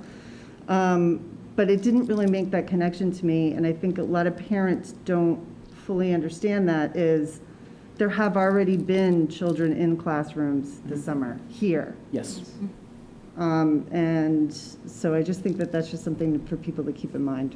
And the neediest kids of the district as well. Right, absolutely. And again, you mentioned Jen, and it really was instrumental in creating the safety protocols and the check-ins, and we've been able to practice that. And that has been, as you said, a tremendous learning experience for us as well. That's been great. Do you want to talk a little bit about cohort D? Yeah, so cohort D, again, I don't want to go too much about cohort D, but either way, if students are in cohort D, they still have the right to all of their services, whether it be PT, OT, speech, sub-separate support. Those types of things are it's what we're going to have to do virtually, and be really creative in how we purpose our staff, and kind of it goes back into the student learning plan as well. And that student learning plan, when it does come out, it will be a template from DESE, and it will be probably similar to what they offered last spring, which was the remote learning plan that they called. But this will really spell out services that the student will receive and how they will receive them and the time that they will receive them. So parents will be fully informed, and again, they'll be part of that discussion as well. Can I just clarify, for students with disabilities who cannot attend in person who are in cohort D, unlike cohort D with the LMS services, these will be our Foxborough special educators who will be performing Yes, or servicing yes. the students online? Absolutely. Remotely? Yes. Okay. Yep. So our Doing Foxborough people. services. Service. The services they receive will be Yes, by Foxborough yes. people, Right. but they Correct. could possibly be on the LMS or not. So That's what I was that's gonna trying be to get at. honestly, Thank you. That's That's what I gonna thought that's you gonna be were the trying to tricky get part, and that's okay. There will be some students that could benefit, could be part of the LMS and could handle that with our special education services. So it can't be a blanket type of approach. Right. So all of this. We really have to go through every student's Family by IEP family, and every yeah. family. It's not elementary level, middle school, high school. It's really very. When we talk about individualized, this is Yes, it. yeah. This is the time to do it. And so, and so we really have to go through every IEP and speak with every family about that. But again, there will be kids that will absolutely benefit and should be part of the LMS, as well as we need to look at how we repurpose our staff, whether it be aides and teachers and combination of both, and service providers, what that looks like. My past experiences that I've seen working, it's really difficult if a student has, say, and a half hour a week of speech, a half hour a week of OT. And what I've done previously is do co-treatment of services. And so that's where students receive really high quality services, but receive speech and say OT at the same time. Because it's really difficult for students, some students, to go on the computer for a half hour and maybe take a half hour break and go on for another half hour, receive OT services, those types of things. And so to the greatest extent possible that we can provide, and it's really a really unique kind of approach, but providing co-treatment as best as possible and as most as possible. So those students are receiving high quality services, but at the same time it's really embedded and really connecting to each other, to give them time to also receive those necessary academic services that they will need, whether it be LMS or our people. So I'm just going to highlight it again, because we said it earlier in the meeting. August 10th is the time when we turn in a plan. Correct. And from August 10th forward, we're going to hit the gas pedal. You're going to hit the gas pedal for these students. Absolutely. And that's just the way that's the way we're doing it. We've actually developed a really comprehensive. It's not that you aren't, excuse me. Yeah. I want to make sure I clarify. I'm not implying anything that nothing's been done, but I just want to be clear that we know once we decide on a plan, then all of our absolutely, people yeah. like I mean, this like we said, it's the will beginning. be- This is the beginning, Yeah, right? yeah, again, it's open. Yeah, but to spell it out, and you guys will see this, but we've developed a really comprehensive, I feel at least, comprehensive reopening plan for special education, what that looks like. And so that would be posted on the website, I'm assuming, right? And so that would be something that parents can go to and look at what our models look like and what can be involved and examples of all. And again, they can reach out to me, the building principals, the team chairs, special education liaisons. We're all here. We're all in the same kind of business, and we're all here to make sure that our students receive the necessary services that they require and need. Questions? Brent? Three small ones. And it's, I guess, scale and timing. For anybody in the room who has a sense, what's the rough numbers and/or percentage on that above 75, that middle group, and then the lower group, if anybody has any idea? Sure. So I would say 75 off the top of my head, running numbers kind of today. We're looking at, between all of our programs, maybe 35 to 40 students in our specialized programs. Then we also have that other group of students, the 25 to 75, which is more, potentially, but depending on it's tough to give you an exact answer, but That's, I mean, no, but I mean, specialized, the 75% or more, I can give you that, and it's, like I said, 35 to 40, but the other group, I would say maybe 40 as well. Okay. And then, I guess, related to that, and this is mostly just for people who are kind of parents who are listening at home. A kid, let's say secondary kid, who gets, either co-teaching or small group instruction for math, ELA, the core subjects, say. Are they in the 25 to 75 category? Are they in the under 25 category? Just so parents can kind of have a vision. Sure. So, Corey, can you speak? You can answer to me. I don't think he's not you. Yeah. okay, I'll go right to I want the that. public to hear. That's all right. He's not ignoring you, Brent. He's not ignoring you, Yeah, Brent. I don't. I wanted to sit there. That's where I get That's hired. good. You're good. Yeah. You're good. I prefer to be ignored. What was the question again? No. Just to give families a vision of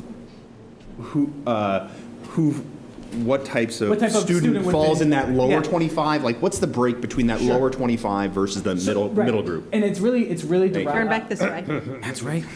It's really 10 o'clock it's, at re- night. it's a result of the service delivery grids, and so students, depending on the level of services that they receive, will comes out to a mathematical formula, which is in our special education student information program, and that will depict 0 to 25, 25 to 75, or 75 or more. And so it really relates not if they're in inclusion or C-grid services or whatever mix it is. It's really comes from that, the service delivery. So whether they're in co-teaching English or sub-separate English, it's all really dependent on what they receive for the actual service delivery grids. Which is why you have to go through each one. Which is why we have to go through each one. And okay, and so that's a determination that families can look forward to hearing about in Yes. consultation with your office and staff Absolutely. in the post-August 10th. Absolutely. Yep. Okay. And then lastly, given that that's a Herculean effort, it's it's going to take a while. Yep. What is a realistic timeline? That parents will be informed. Yeah, just so they can manage their own expectations, understanding that it's going to be a lot of work. 2 weeks the latest. Okay. Pretty confident in that. Thank you. No problem. I think that's, yeah. It takes a lot of work. You need a lot of bodies and hands, so. Yeah. Any other questions? Thank you. Thank you. Just wanted to touch on band and chorus. We're still Thank you, Carl. under the guidance that it has to be 10 feet of distance between students because of the, band instruments and singing and all of that outdoors. So we're looking at outdoor spaces at the middle school and at the high school. Some of the things, are we able to put over, shading sales area, kind of when we think about our outside area at the high school, and where are those spaces? So they can be 10 feet apart. If it's inclement weather, I think that's one of the wonderfully creative parts of our music department as an example. They're already thinking about how their curriculum can change when we think about music and the different composers, and we think about broadening to, the global piece. So how can we bring them in and still have it really meaningful? So they are talking about things that they maybe don't always get to that will allow opportunities for that. So they're just, they're a fantastic department anyway, but just really creative and thoughtful of how to best meet whatever circumstances that we're in. Orchestra, piano, percussion can obviously take place indoors with mask, for sure. And then as far as athletics, as we mentioned at the beginning, we're waiting to hear any information on what will happen with athletics. And I know that was a question that somebody had said in one of the inboxes or emails of, we didn't mention anything on athletics. We just don't know yet. We're still waiting. Thank you for mentioning those. There's no question that the town of Foxborough, the music in the town of Foxborough is stellar. It's one of a kind. And I know the teachers are attentive to it, but I'm glad we are attentive to it, and we're recognizing it as well, too.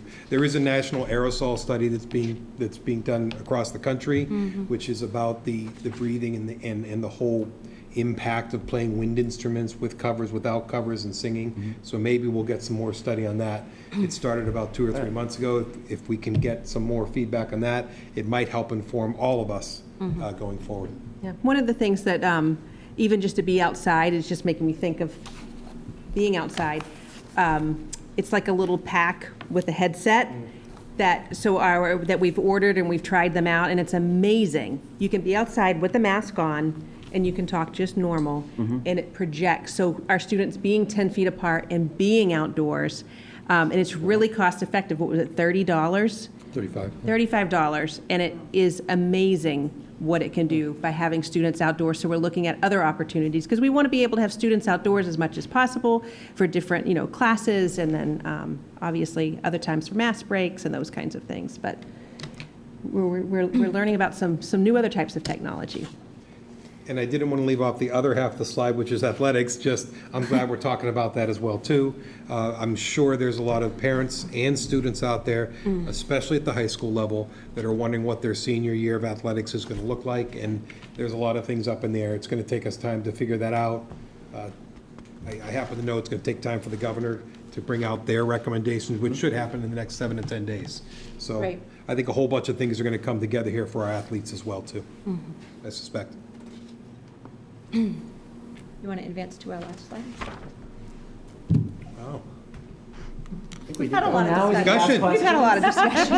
I think on the agenda, We this did is that the along the way. 8:20 discussion time. A lot of that.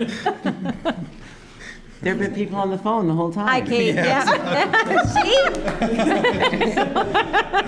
All right, Rob, we talked about that. It's kind of like you talk radio, you know how you say. I think there's several participants there too, even though we only see Kate. Yeah. There's other people there as well. They're hiding behind her. So this is discussion time, right? Yep. That's what the slides, yeah, so, discussion. I have some discussion, or some questions that kind of encompass and couldn't quite fit in there. I think a lot of, in reviewing a lot of the comments that we received, as well as just struggling with all of this myself, and I know that everyone here has struggled with the decisions that are being asked of us. One of the things that keeps coming up is, okay, there's been an uptick in Massachusetts with the numbers. We're going to get a second wave at some point. What is the deciding factor that the school department was considering between the hybrid and the remote? Like, what would have to happen for you to shift your recommendation to saying we need to go full remote? Because things could change at any point between even now and the start of school. Well, I think there's a number of answers to that. One, there's the health side, and our close collaboration with the Board of Health and thinking about with Tom and knowing what our numbers are and what's there. We're going to look to the Department of Health, in the State Department of Health, for that guidance. At the same time, when you think about, we're educators, we're not the scientists here, so we're going to rely on other metrics that are there to look at that, to make that decision, and again, it will be in collaboration. There's conversation at the superintendent level of saying to the Department of Ed, what are the benchmarks for a community when it gets to a particular point that you have to provide guidance, because as the superintendent of schools, I'm not the scientist there. So that's not a decision that's made in isolation. It's a matter of what are the benchmarks, what are we looking at, what's happening in the context of our community. But then at the same time, it could be statewide, and we could have the governor come in and say everyone's going to go remote. That could happen. We could make a recommendation tonight, knowing that you're making the recommendation at this point in time. That can change next week. It also can change based on, this has to be negotiated with our union too. Staffing, if we find through our survey that our staff, for some reason, we are not able to provide every course, and we have a staffing implication, that could also impact it too. So there's so many variables here. That's what makes this so complex. And I think with all of the comments that we had in the community inbox and all of the emails that I've received, I want to echo what you said at the beginning, Richard. I'm so incredibly grateful for all of the positivity. So every one of the emails that have come in from our community, from our parents, they've recognized this is not an easy decision for you as a school committee, for us as a district with a recommendation and all of the planning. So I would like to publicly thank every one of them that have sent in those comments, because they have recognized that. And it's so important to know, yes, we have a supportive community and we've known that all along. But for them to recognize that, but still to have the anxiety and the worry about what will happen when. We're going to be fully transparent. We're going to be in very close contact as we are. We meet weekly what that's going to be. And then at the same time, what comes down from the state level. Did I answer your question? I think you did. And I think that one of the points that has really struck me is, and as a parent who works and who worked when my kids were little, recognizing that trying to figure out daycare, trying to figure out how to get who, what, and where, I was always the one who was like, okay, tell me when we're going to know so that I can figure out the plan. But what's really striking me with this is, no matter what decision we make tonight as to whether we're going with one plan or another, we all have to plan with the fact that that could change at the drop of a hat. Yep. And I think it's really a way to kind of really digest it is that there's a reason why the state asked every school district to come up with 3 plans. Yeah. And it's almost like we as a community all have to come up with multiple plans for our families, because hopefully at some point, this year we're going to be going full in, everybody in school, and maybe it's and hybrid, and there may be some part that's full remote, and it's a moving target, and we can't control that. So I just wanted to kind of that's just something that's going through my mind, and I think it's hopefully helpful to people in trying to figure this out. Thank you. Yes. I think that's a great point. I do have a related sort of public health question for our deputy chief and Pauline. Since we had in-person ESY, as we were just discussing, and our camps are open for Foxborough YMCA is having camp. I don't know what other camps are going on in town. We have youth sports. Drove past a lively baseball game at the Igo Field. And I know we have soccer camps going on. I've seen those over at the Igo Field. Our incidents, though, in Foxborough currently, we haven't seen an uptick. We are down. So, again, temper that with the fact that. You want to come up front? Just, I'm sorry, I don't mean to make you come up front or sorry. take a microphone. I don't want to leave out the, I'm Thank just you. trying to wrap my Thank you so brain much. We around. need the packs. we need the would be good. pack. Yeah, we need the. So understanding that the cases that we have in town that are positive reside in Foxborough. So the primary address is in Foxborough. Right. Baseball is a great example. We've had quite a bit of activity with baseball recently. And I think there's an expectation that, we have to consider that if you're going to put yourself out there, you're increasing your exposure risks. So in effort to reduce those exposure risks, you have to make those individual choices. Right. And I think that we're finding, Pauline can attest to this, we've spent quite a bit of time recently with baseball. And with the youth sports, there's different guidances for the camps, for different youth sports. So I think there's so much to consider logistically. Yes. So what's the focus? Are we focusing on trying to rally around supporting academics, supporting social environments for our learners? Or is it sports?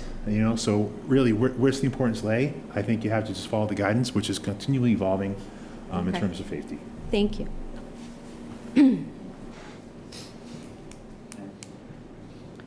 Rob? So if we're looking, if we're being asked to make a decision potentially because of the financial impact, do we have any idea, and I think I know the answer, of what these three different options represent from a financial standpoint yet? The three meaning full full, Well, if those are the options that we're being asked to Right. consider, right? so your full in basically is our budget, Right. okay? The hybrid mode based on the Well, limited, but except we do have all those special circumstances where we still have to be doing the extra disinfecting, and so Yes. there's still an impact there at full in. right, but a portion of that has already been covered through the FY '20 budget. Okay. So it's not impacting the FY '21. A greater portion, if not all of it, has been funded through the original CARES Act funding that came into the town. So that's not impacting the budget at this point. And even to the point of our technology side of it has already been covered, not going after the FY '21 budget. So less, although still more as far as custodial and things of that nature. But that's manageable within our budget, I believe, and within the CARES Act and the 102 grant and a couple other things that are out there. The hybrid model. Thank you, Deputy Chief, excuse me. Thank you very much for your time tonight, it was very, very Very valuable. appreciate it. I appreciate that, thank you. Excuse me, I'm sorry. No problem. Thank you, thank you. Thank you, Thank you. Pauline. So the hybrid model itself is twofold. Based on what we know today, as far as what students would not be coming in, that 10% roughly number, we're looking at about $250,000 in cost to manage that. Again, under the current CARES Act funding and under the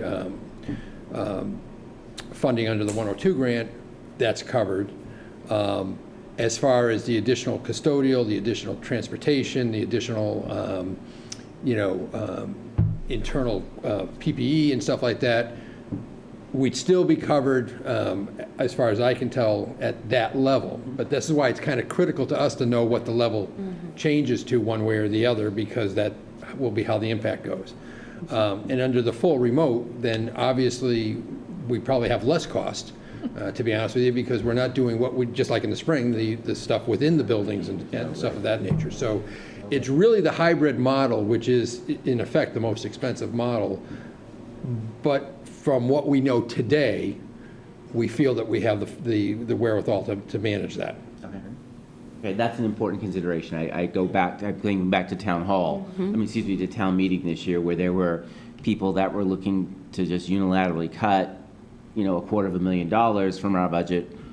Now we're coming back and saying, which is what we were saying at the time too, we don't know what we're looking at. Right. So to cut anything is impossible.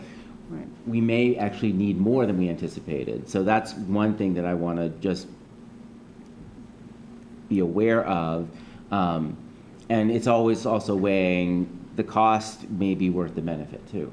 So, thank you. I think we recognize one thing, that no decision that a parent makes here is wrong. Right, that is So true. whatever is right for that family is right, and we have to try to manage around it. That being said, every version of this has a complication that we have to deal with. I'm glad you mentioned town meeting, because one thing we did talk about at length at town meeting was our out-of-district costs, and those will remain the same, correct? Those Presumably, students are yes, still yeah. going to get their out-of-district services, and Yeah, we're tuitions are out there, Yeah, we're still, transportation. yeah, and that was a large chunk Yeah. of this year's budget, for, good reasons. But Right. I'm glad you mentioned it, because that hasn't changed at all during this, and it won't change in any of the models. That will remain the same. Correct. The tuition. The tuition, the transportation, right.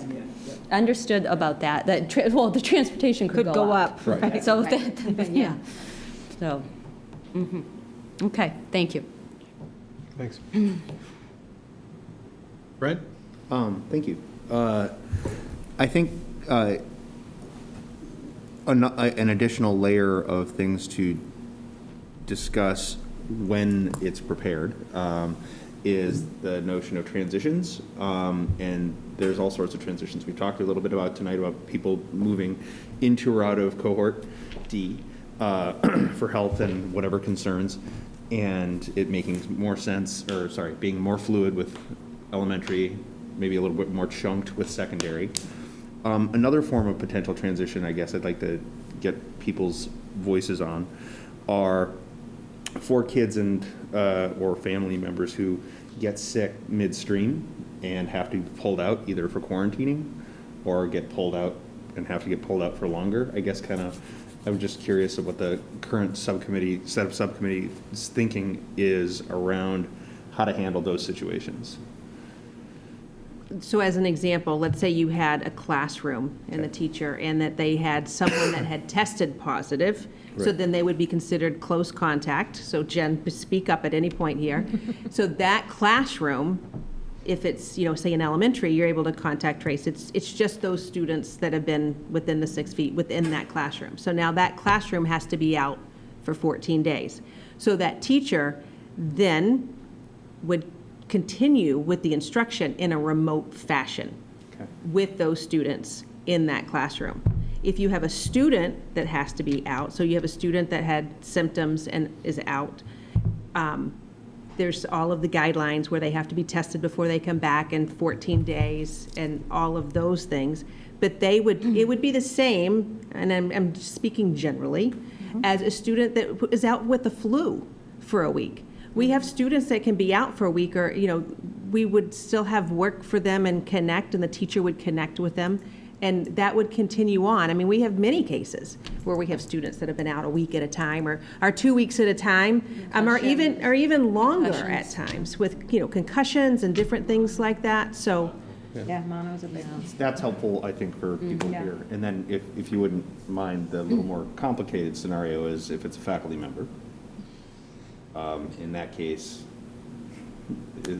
We would have a substitute teacher that would come into the classroom that would, just as we would with any other scenario. There's been a lot of discussion around that and how there may be more people available than typically for those roles. So I've also been in contact with universities and students who may be in their final year in their student teaching, or they just finished their practicum. There's a lot of things that we are actively working to cultivate that roster of people so that we can have them in place when we provide our training. That's not going to be perfect. There's going to be people who we find in November and we'll have to train them then, but if we could train a lot of people up front, that would be ideal. Michelle, I think when I looked at Brand, I thought you had your hand up. So if we decide to go with the hybrid model, how quickly can the schools shift to a remote? Let's say the governor comes down and says, okay, all schools have to go remote, or for some other reason, how quick can we shift to it? And I think that what some parents are going to want to know is, are we losing some time for prep and preparation for dealing with remote by trying to do a hybrid model now, when some other school districts are flipping it and saying, we're going to do a remote first and then try and go in later? So I would answer that, which is part of the next agenda item that's on, and it has to do with the calendar, and recognizing that this is a shift, and being able to have the time to prepare for that. So the commissioner has come out and said that there is time needed in preparation and training, so you don't miss a beat, if you will, and that has said for 10 additional days for teachers for that preparation and planning, which would reduce the school year for students to 170 versus 180 days. Because that's very possible that that could happen, and we don't want to miss that time. So things that we talk about in these subcommittees are students, they need to take their laptop home with them every day if we were in a full in-person or if they're not hybrid, so they have that. We've talked about bundling things with math manipulatives and those kinds of things, so they have it ready to go. Because we could get the call from the state level that says, Just like Yes, in March. just like last time that you're out. So we'll be better prepared for that, but we need those training days for teachers at the beginning of the school year, which is part of the next agenda item. I for that. also think, but to answer your question on another note, you're saying to flip into remote, would we lose time type of thing? The whole point of doing the hybrid is that you effectively are doing the remote at the same time. So it gives us that advantage that you're ready to go into the remote process, because part of what you're doing on a daily basis is remote. That's why we really want to spend some time with our kids, even if it's just hybrid, to build that skill set of how you do it, so that if and when we have to do it, we'll be much more ready on all fronts, the parents, the kids, and the teachers. You just answered the question that I was going to ask, which is, is there an advantage to starting hybrid as opposed to, we've seen a couple other districts nearby choose to start fully remote and then revisit in October. But I think you just answered the question. Say it again, though. Please. We think that by having our students here for however long it is, if something should happen and we all have to go out, at least we have had the opportunity to have them in front of us to teach them how to do all of the things that they'll need to do to be successful in the remote environment, and at the same time, really be able to educate the parents and have the teachers have the experience of doing it. So we see that as a huge benefit. And to build that community we talked about. Yes. Oh, Michelle, can you come up Yes. and say that on the microphone, please? Because it's really an important point. You've been sitting back there. It makes it all worth it. Barely missed it. Sorry, Richard. No, I think that another important reason that we really want to start hybrid is when we went out in March, we had months and months with our kids to build that community and for them to know us and for us to know them. And we're not going to have that this year if we started remote. I mean, it will happen, but by starting hybrid, we are really going to get good traction on that so that if we do have to go out remote, at least that connection is already built, so. It's an excellent point. Thank you. Thanks, Michelle. And Mike and Kate are saying, I'm not saying a word, right? And I was going to say, I've heard that from parents too. The flip of like, well, if your kid happens to be the quiet one, how do they get to know the teacher? How does the teacher get to know them? How does the teacher pull them out? And I know that there's techniques and there's ways to do that remote. I understand that.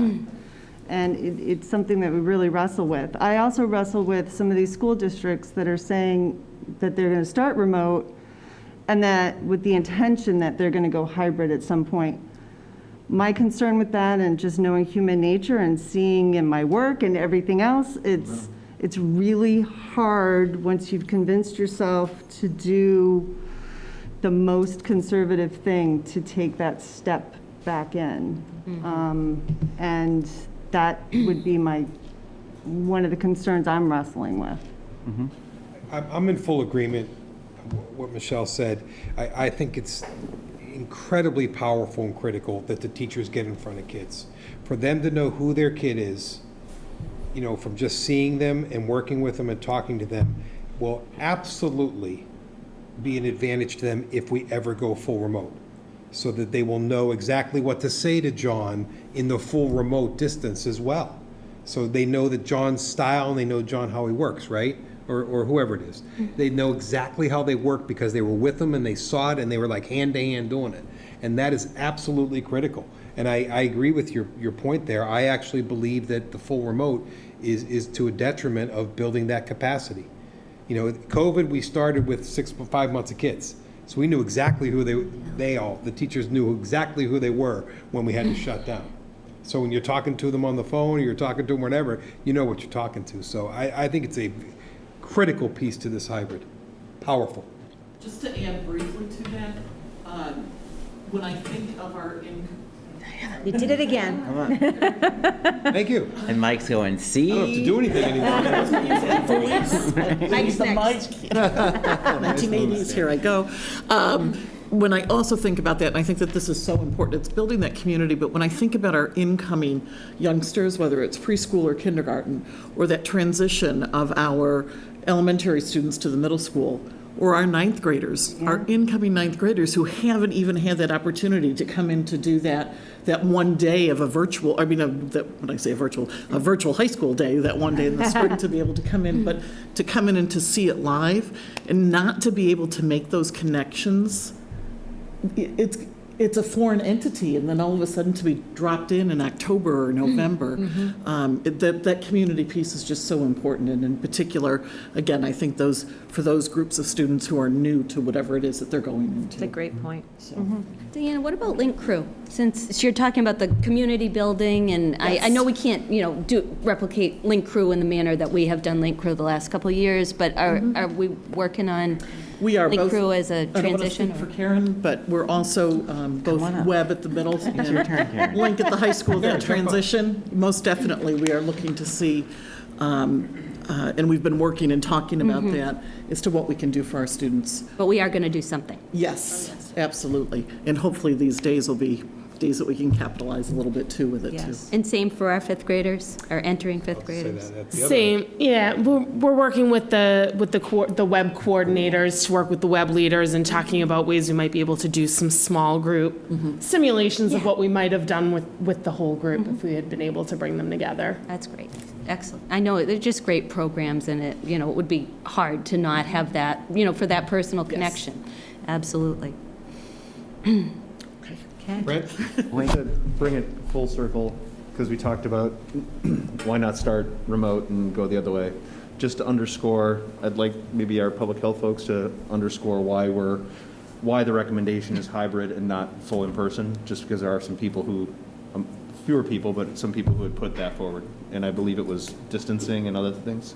If you could just reiterate it for the purposes of the discussion, I think it'd be helpful. Right. I want to look this way. We had talked about that. Doing the full in-person would be ideal, but just spacing, logistics-wise, it was too difficult. So I think by doing the 6 foot, it was safest. And again, safety, I think, has been on the forefront. That is the most important thing. We want to get these kids back into the school, but we have to do it safely. And I think using the 6 foot model just felt better. We all felt better about it. When you said earlier it looked tight when you saw the 3 feet, we actually set up desks in a 3 foot model in a classroom, and it took up the entire classroom. There was very little room to move around, to do any small group on the rug that was spread out.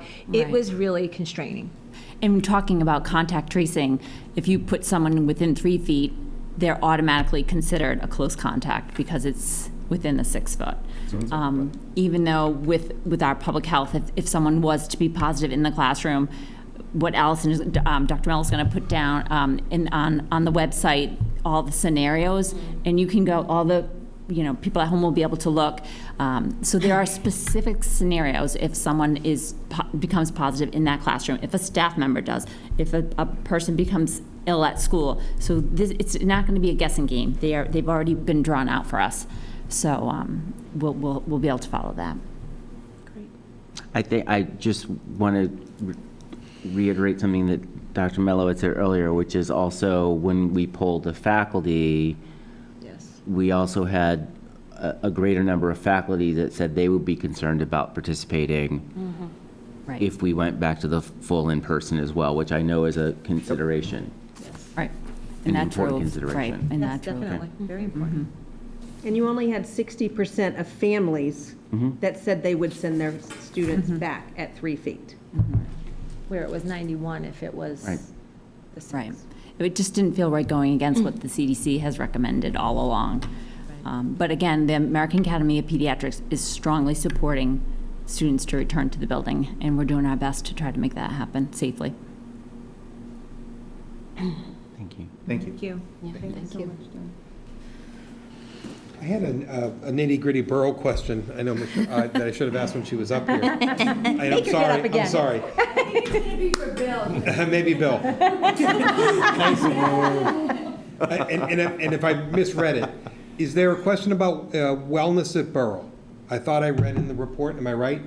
Was there a That we statement? wouldn't have the gym Yes, as far as I thought there was a that statement in the report about wellness at Borough may have to look different. Or Still have the gym. Gym's classrooms, though. No. We have the old gym. Oh, because, The old gym, in Phase 2, which is what we're in until December, the old gym still remains available to be used.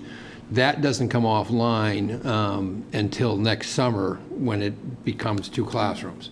So, no, we've never lost, we'll never lose That needs to be our changed. gym Thank you. capability, during this process. That's why the planning was done kind of the way it was. The current gym, the new one, Yeah, it's actually is now 6 classrooms, as you said, which are 6 very large classrooms, probably the largest classrooms we have in the district.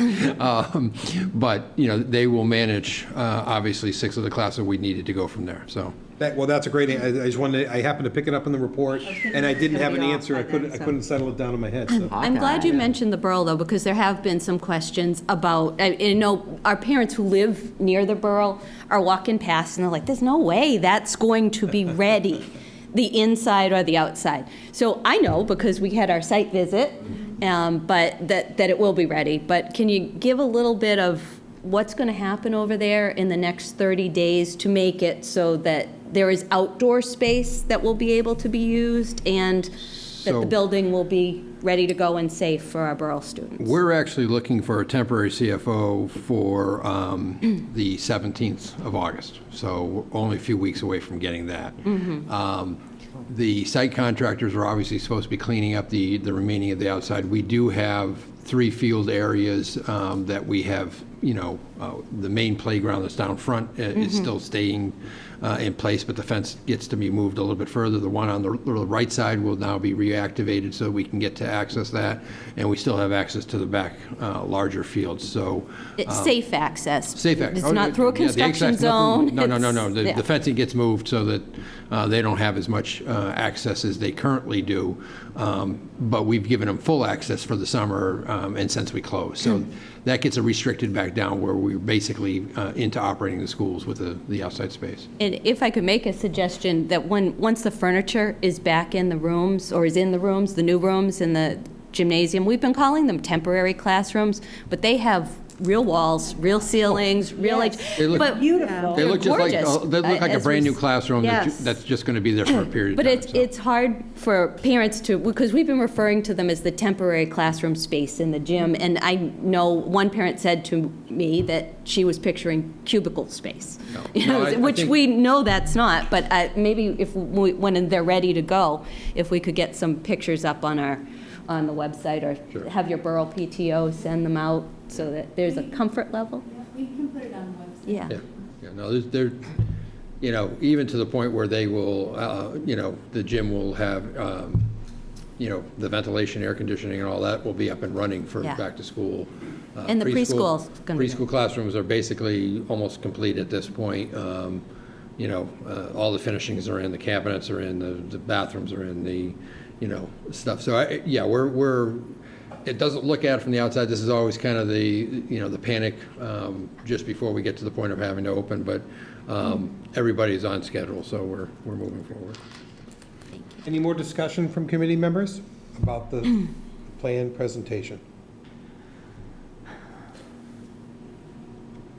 Can we be clear on what we're voting on? Seeing none, I'd like to move on to the next item at 8:25, which is... Have a vote?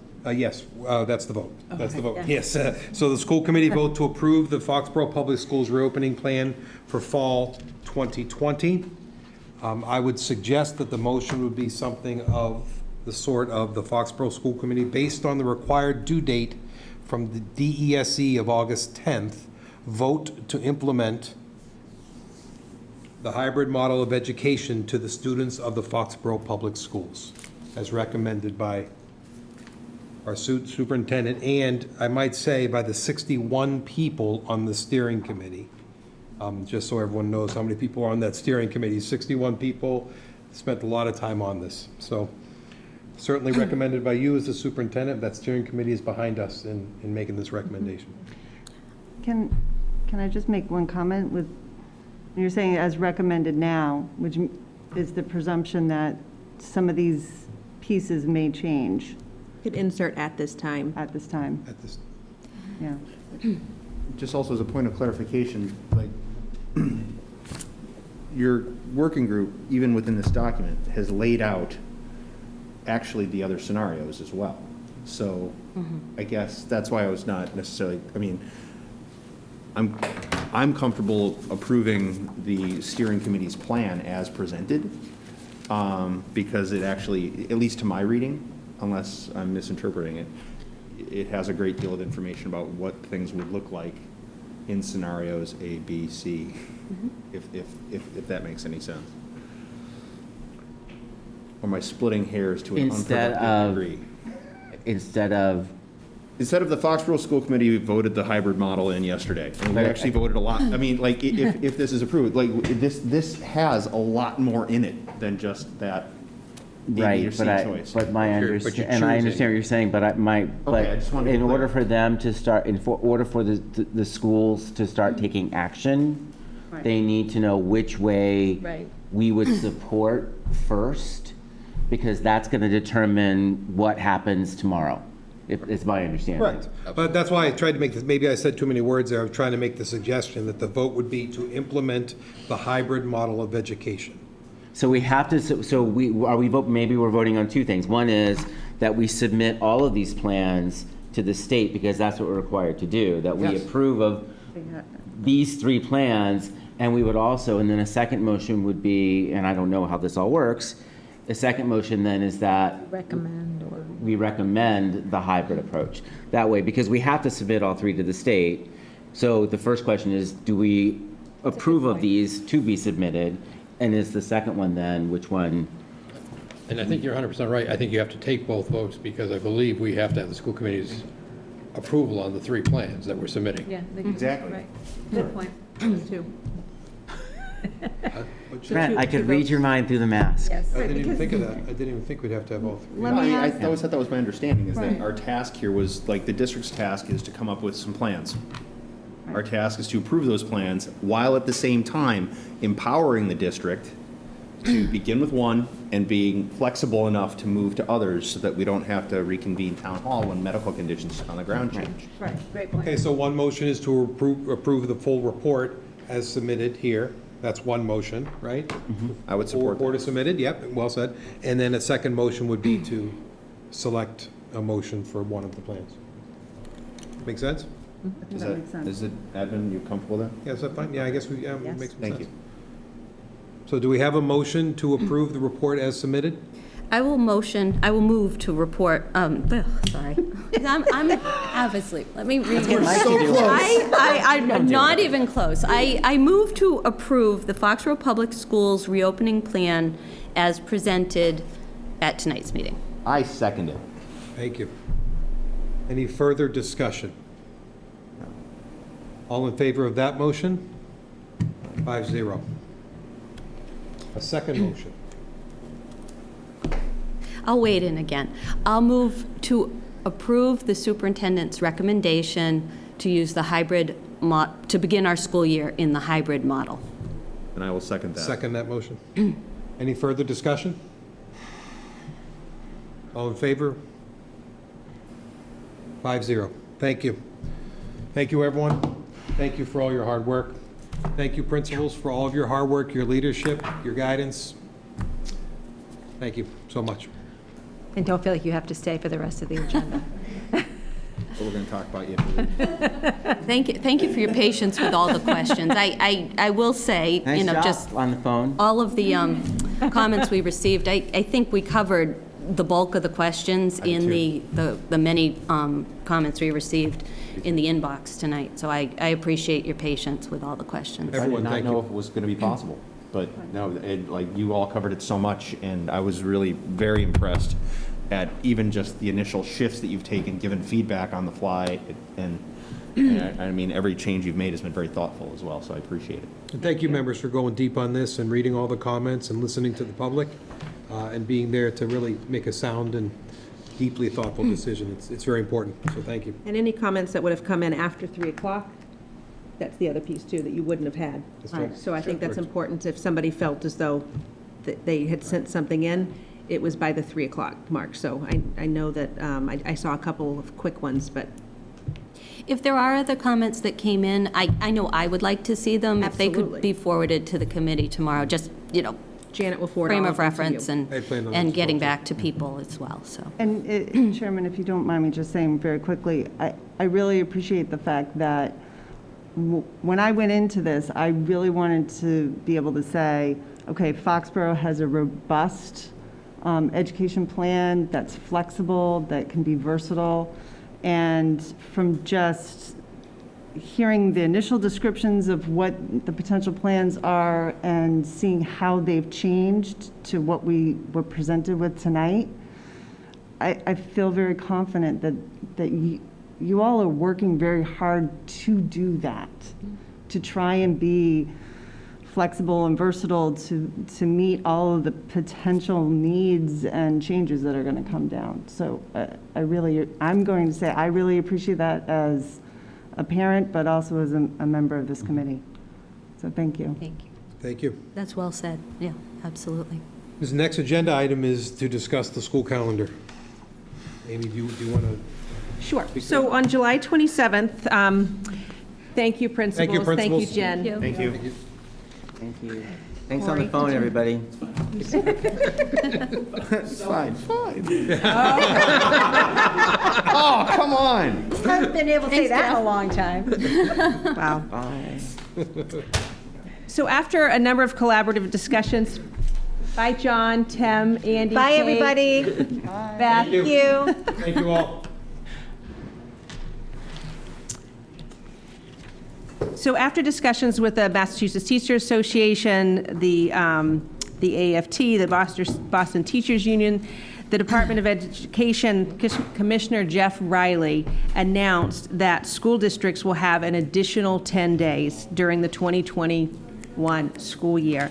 And that's to prepare for the reopening of schools. We've just spent hours talking about the complexities that are there. And that decision was made due to recognizing the enormous amount of planning and preparation that needs to take place.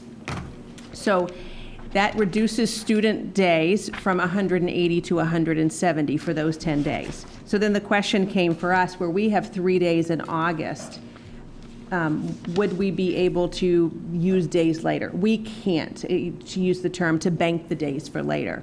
So we are proposing to incorporate our 3 days in August that we already have on the calendar to where then students' first day, it can't be later than the 16th, that we would start school on the 14th. That would give us the 10 days to be able to prepare and then have our students start on a Monday versus starting on now in the hybrid model, which would be a full remote day, which to have your first day of school and to have your whole high school and middle school remote would be very different. So that would make our official first day of school Monday, September 14th, which for students, it would be 173 days, not the 170. I would also like to say that those 10 days, it's preparation and training, but as you heard from the high school and the middle school, we're looking at ways to bring in students for the elementary. transition and the elementary for our kindergartners, because we know our kindergarten parents have a lot of worries about what it's going to look like. So we're planning different things. We would give parents plenty of notice, but if we could bring in our kindergartners on a day, smaller groups, what that looks like. We've been talking about different opportunities to get them acclimated to the building, our 5th graders at the middle school, our 9th graders. So yes, it's not the official day for students. We would give families plenty of notice. If they're not available, then they're not available. But what are some ways we can bring students back into some for small, short periods of time? Any questions from the committee? No. I know we'll make good use of those professional development days That's here. for sure. What's that, Brett? I move to accept the new 2020-2021 school calendar as presented. I'll second that. Second that. Any further discussion? I'll sorry, vote. He was voting None, already. seeing none, all in favor? Thank you, 5-0. Thank you for that. Thank you for proposing that as well, too. A few extra days for our students above the 170. So good, dude. And hopefully all the laptops will arrive. That's right, Let's give it a little bit more wiggle room. buffer. yeah. Notice. I think snow days, we'll see how that, Thing of the past, yeah. in the past, let's hope. Great. Next on the agenda is the school committee operating protocols. If we recall at our last meeting, everyone, that we tweaked them. We sent edits forward for those. So I think it's our discussion today is, if I can find them. That one's easy. What do they look like? Are we good with them? And are these edits appropriate and exactly what we had planned for? I don't have any Reflects- I changes. believe it reflects what we had discussed. Yes. Yes, the 2 words we added, yes. Exactly. In that light, Mr. Chair, if I. I don't think we need to move, I don't think we have to vote this one. This is kind of. This one, if One of we those ones we agree don't by consensus, I Yeah. think we're good. Everyone okay with it? Kind of what we talked about and what we worked out together? As long as we agree to adopt it, and then Janet can finalize it, and Great. we can sign it at our next meeting. Great, I think that's good. Take a picture of it, good. Great, so there we go, we're catching up already. I don't know about that. We'll get home before Isn't that what midnight. you always say when you do like an item really quickly, you're catching up, right? That's the kind of the standard practice. So Really? Yeah, I thought that's what we always Is did. that part of the triumvirate? That's part of it, you have to know that. So the next is the vote on the 2020 school district goals and school committee functions and responsibilities. Again, we all know this, but we worked these out at our retreat a week and a half or so ago. So do they represent what we worked out? And/or what more discussion? They absolutely do represent what we worked out, and I want to compliment Rob specifically, because honestly, it reads so much better does. than our goals have in the past, just eliminating all of the Take the continues out, continues. right. Really, I think it's a powerful document and a good representation of what we hope to accomplish in the coming year. I want to compliment Janet and Yes. Dr. Bertos and Dr. Mello for capturing everything that was being thrown around. A lot thrown. Yes. And it's And important. I agree, to- and although it's late this evening, and we spent some time on this, We which is really did, critically yes. important, because all of us as a responsibility, but the superintendent feeds back to these goals, and our entire school district and the decision-making that happens feeds back to these goals. So I do think they're appropriate, they're clear, and they're what we believe is a community and entity. So they are very important to us. And I think better written than they were in the previous. Definitely.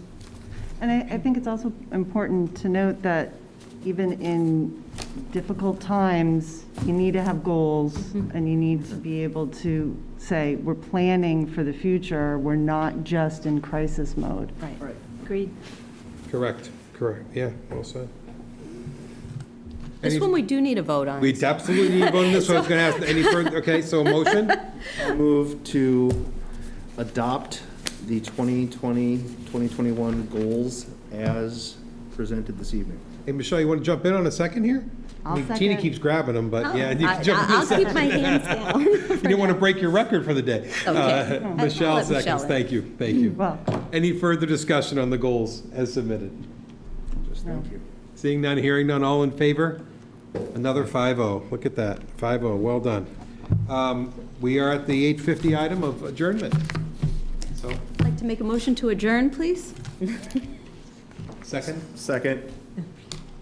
all in favor? Thank you, meeting adjourned. Good night, everyone. Thank you for staying up with us and staying through. Thank you, good night. Thank you.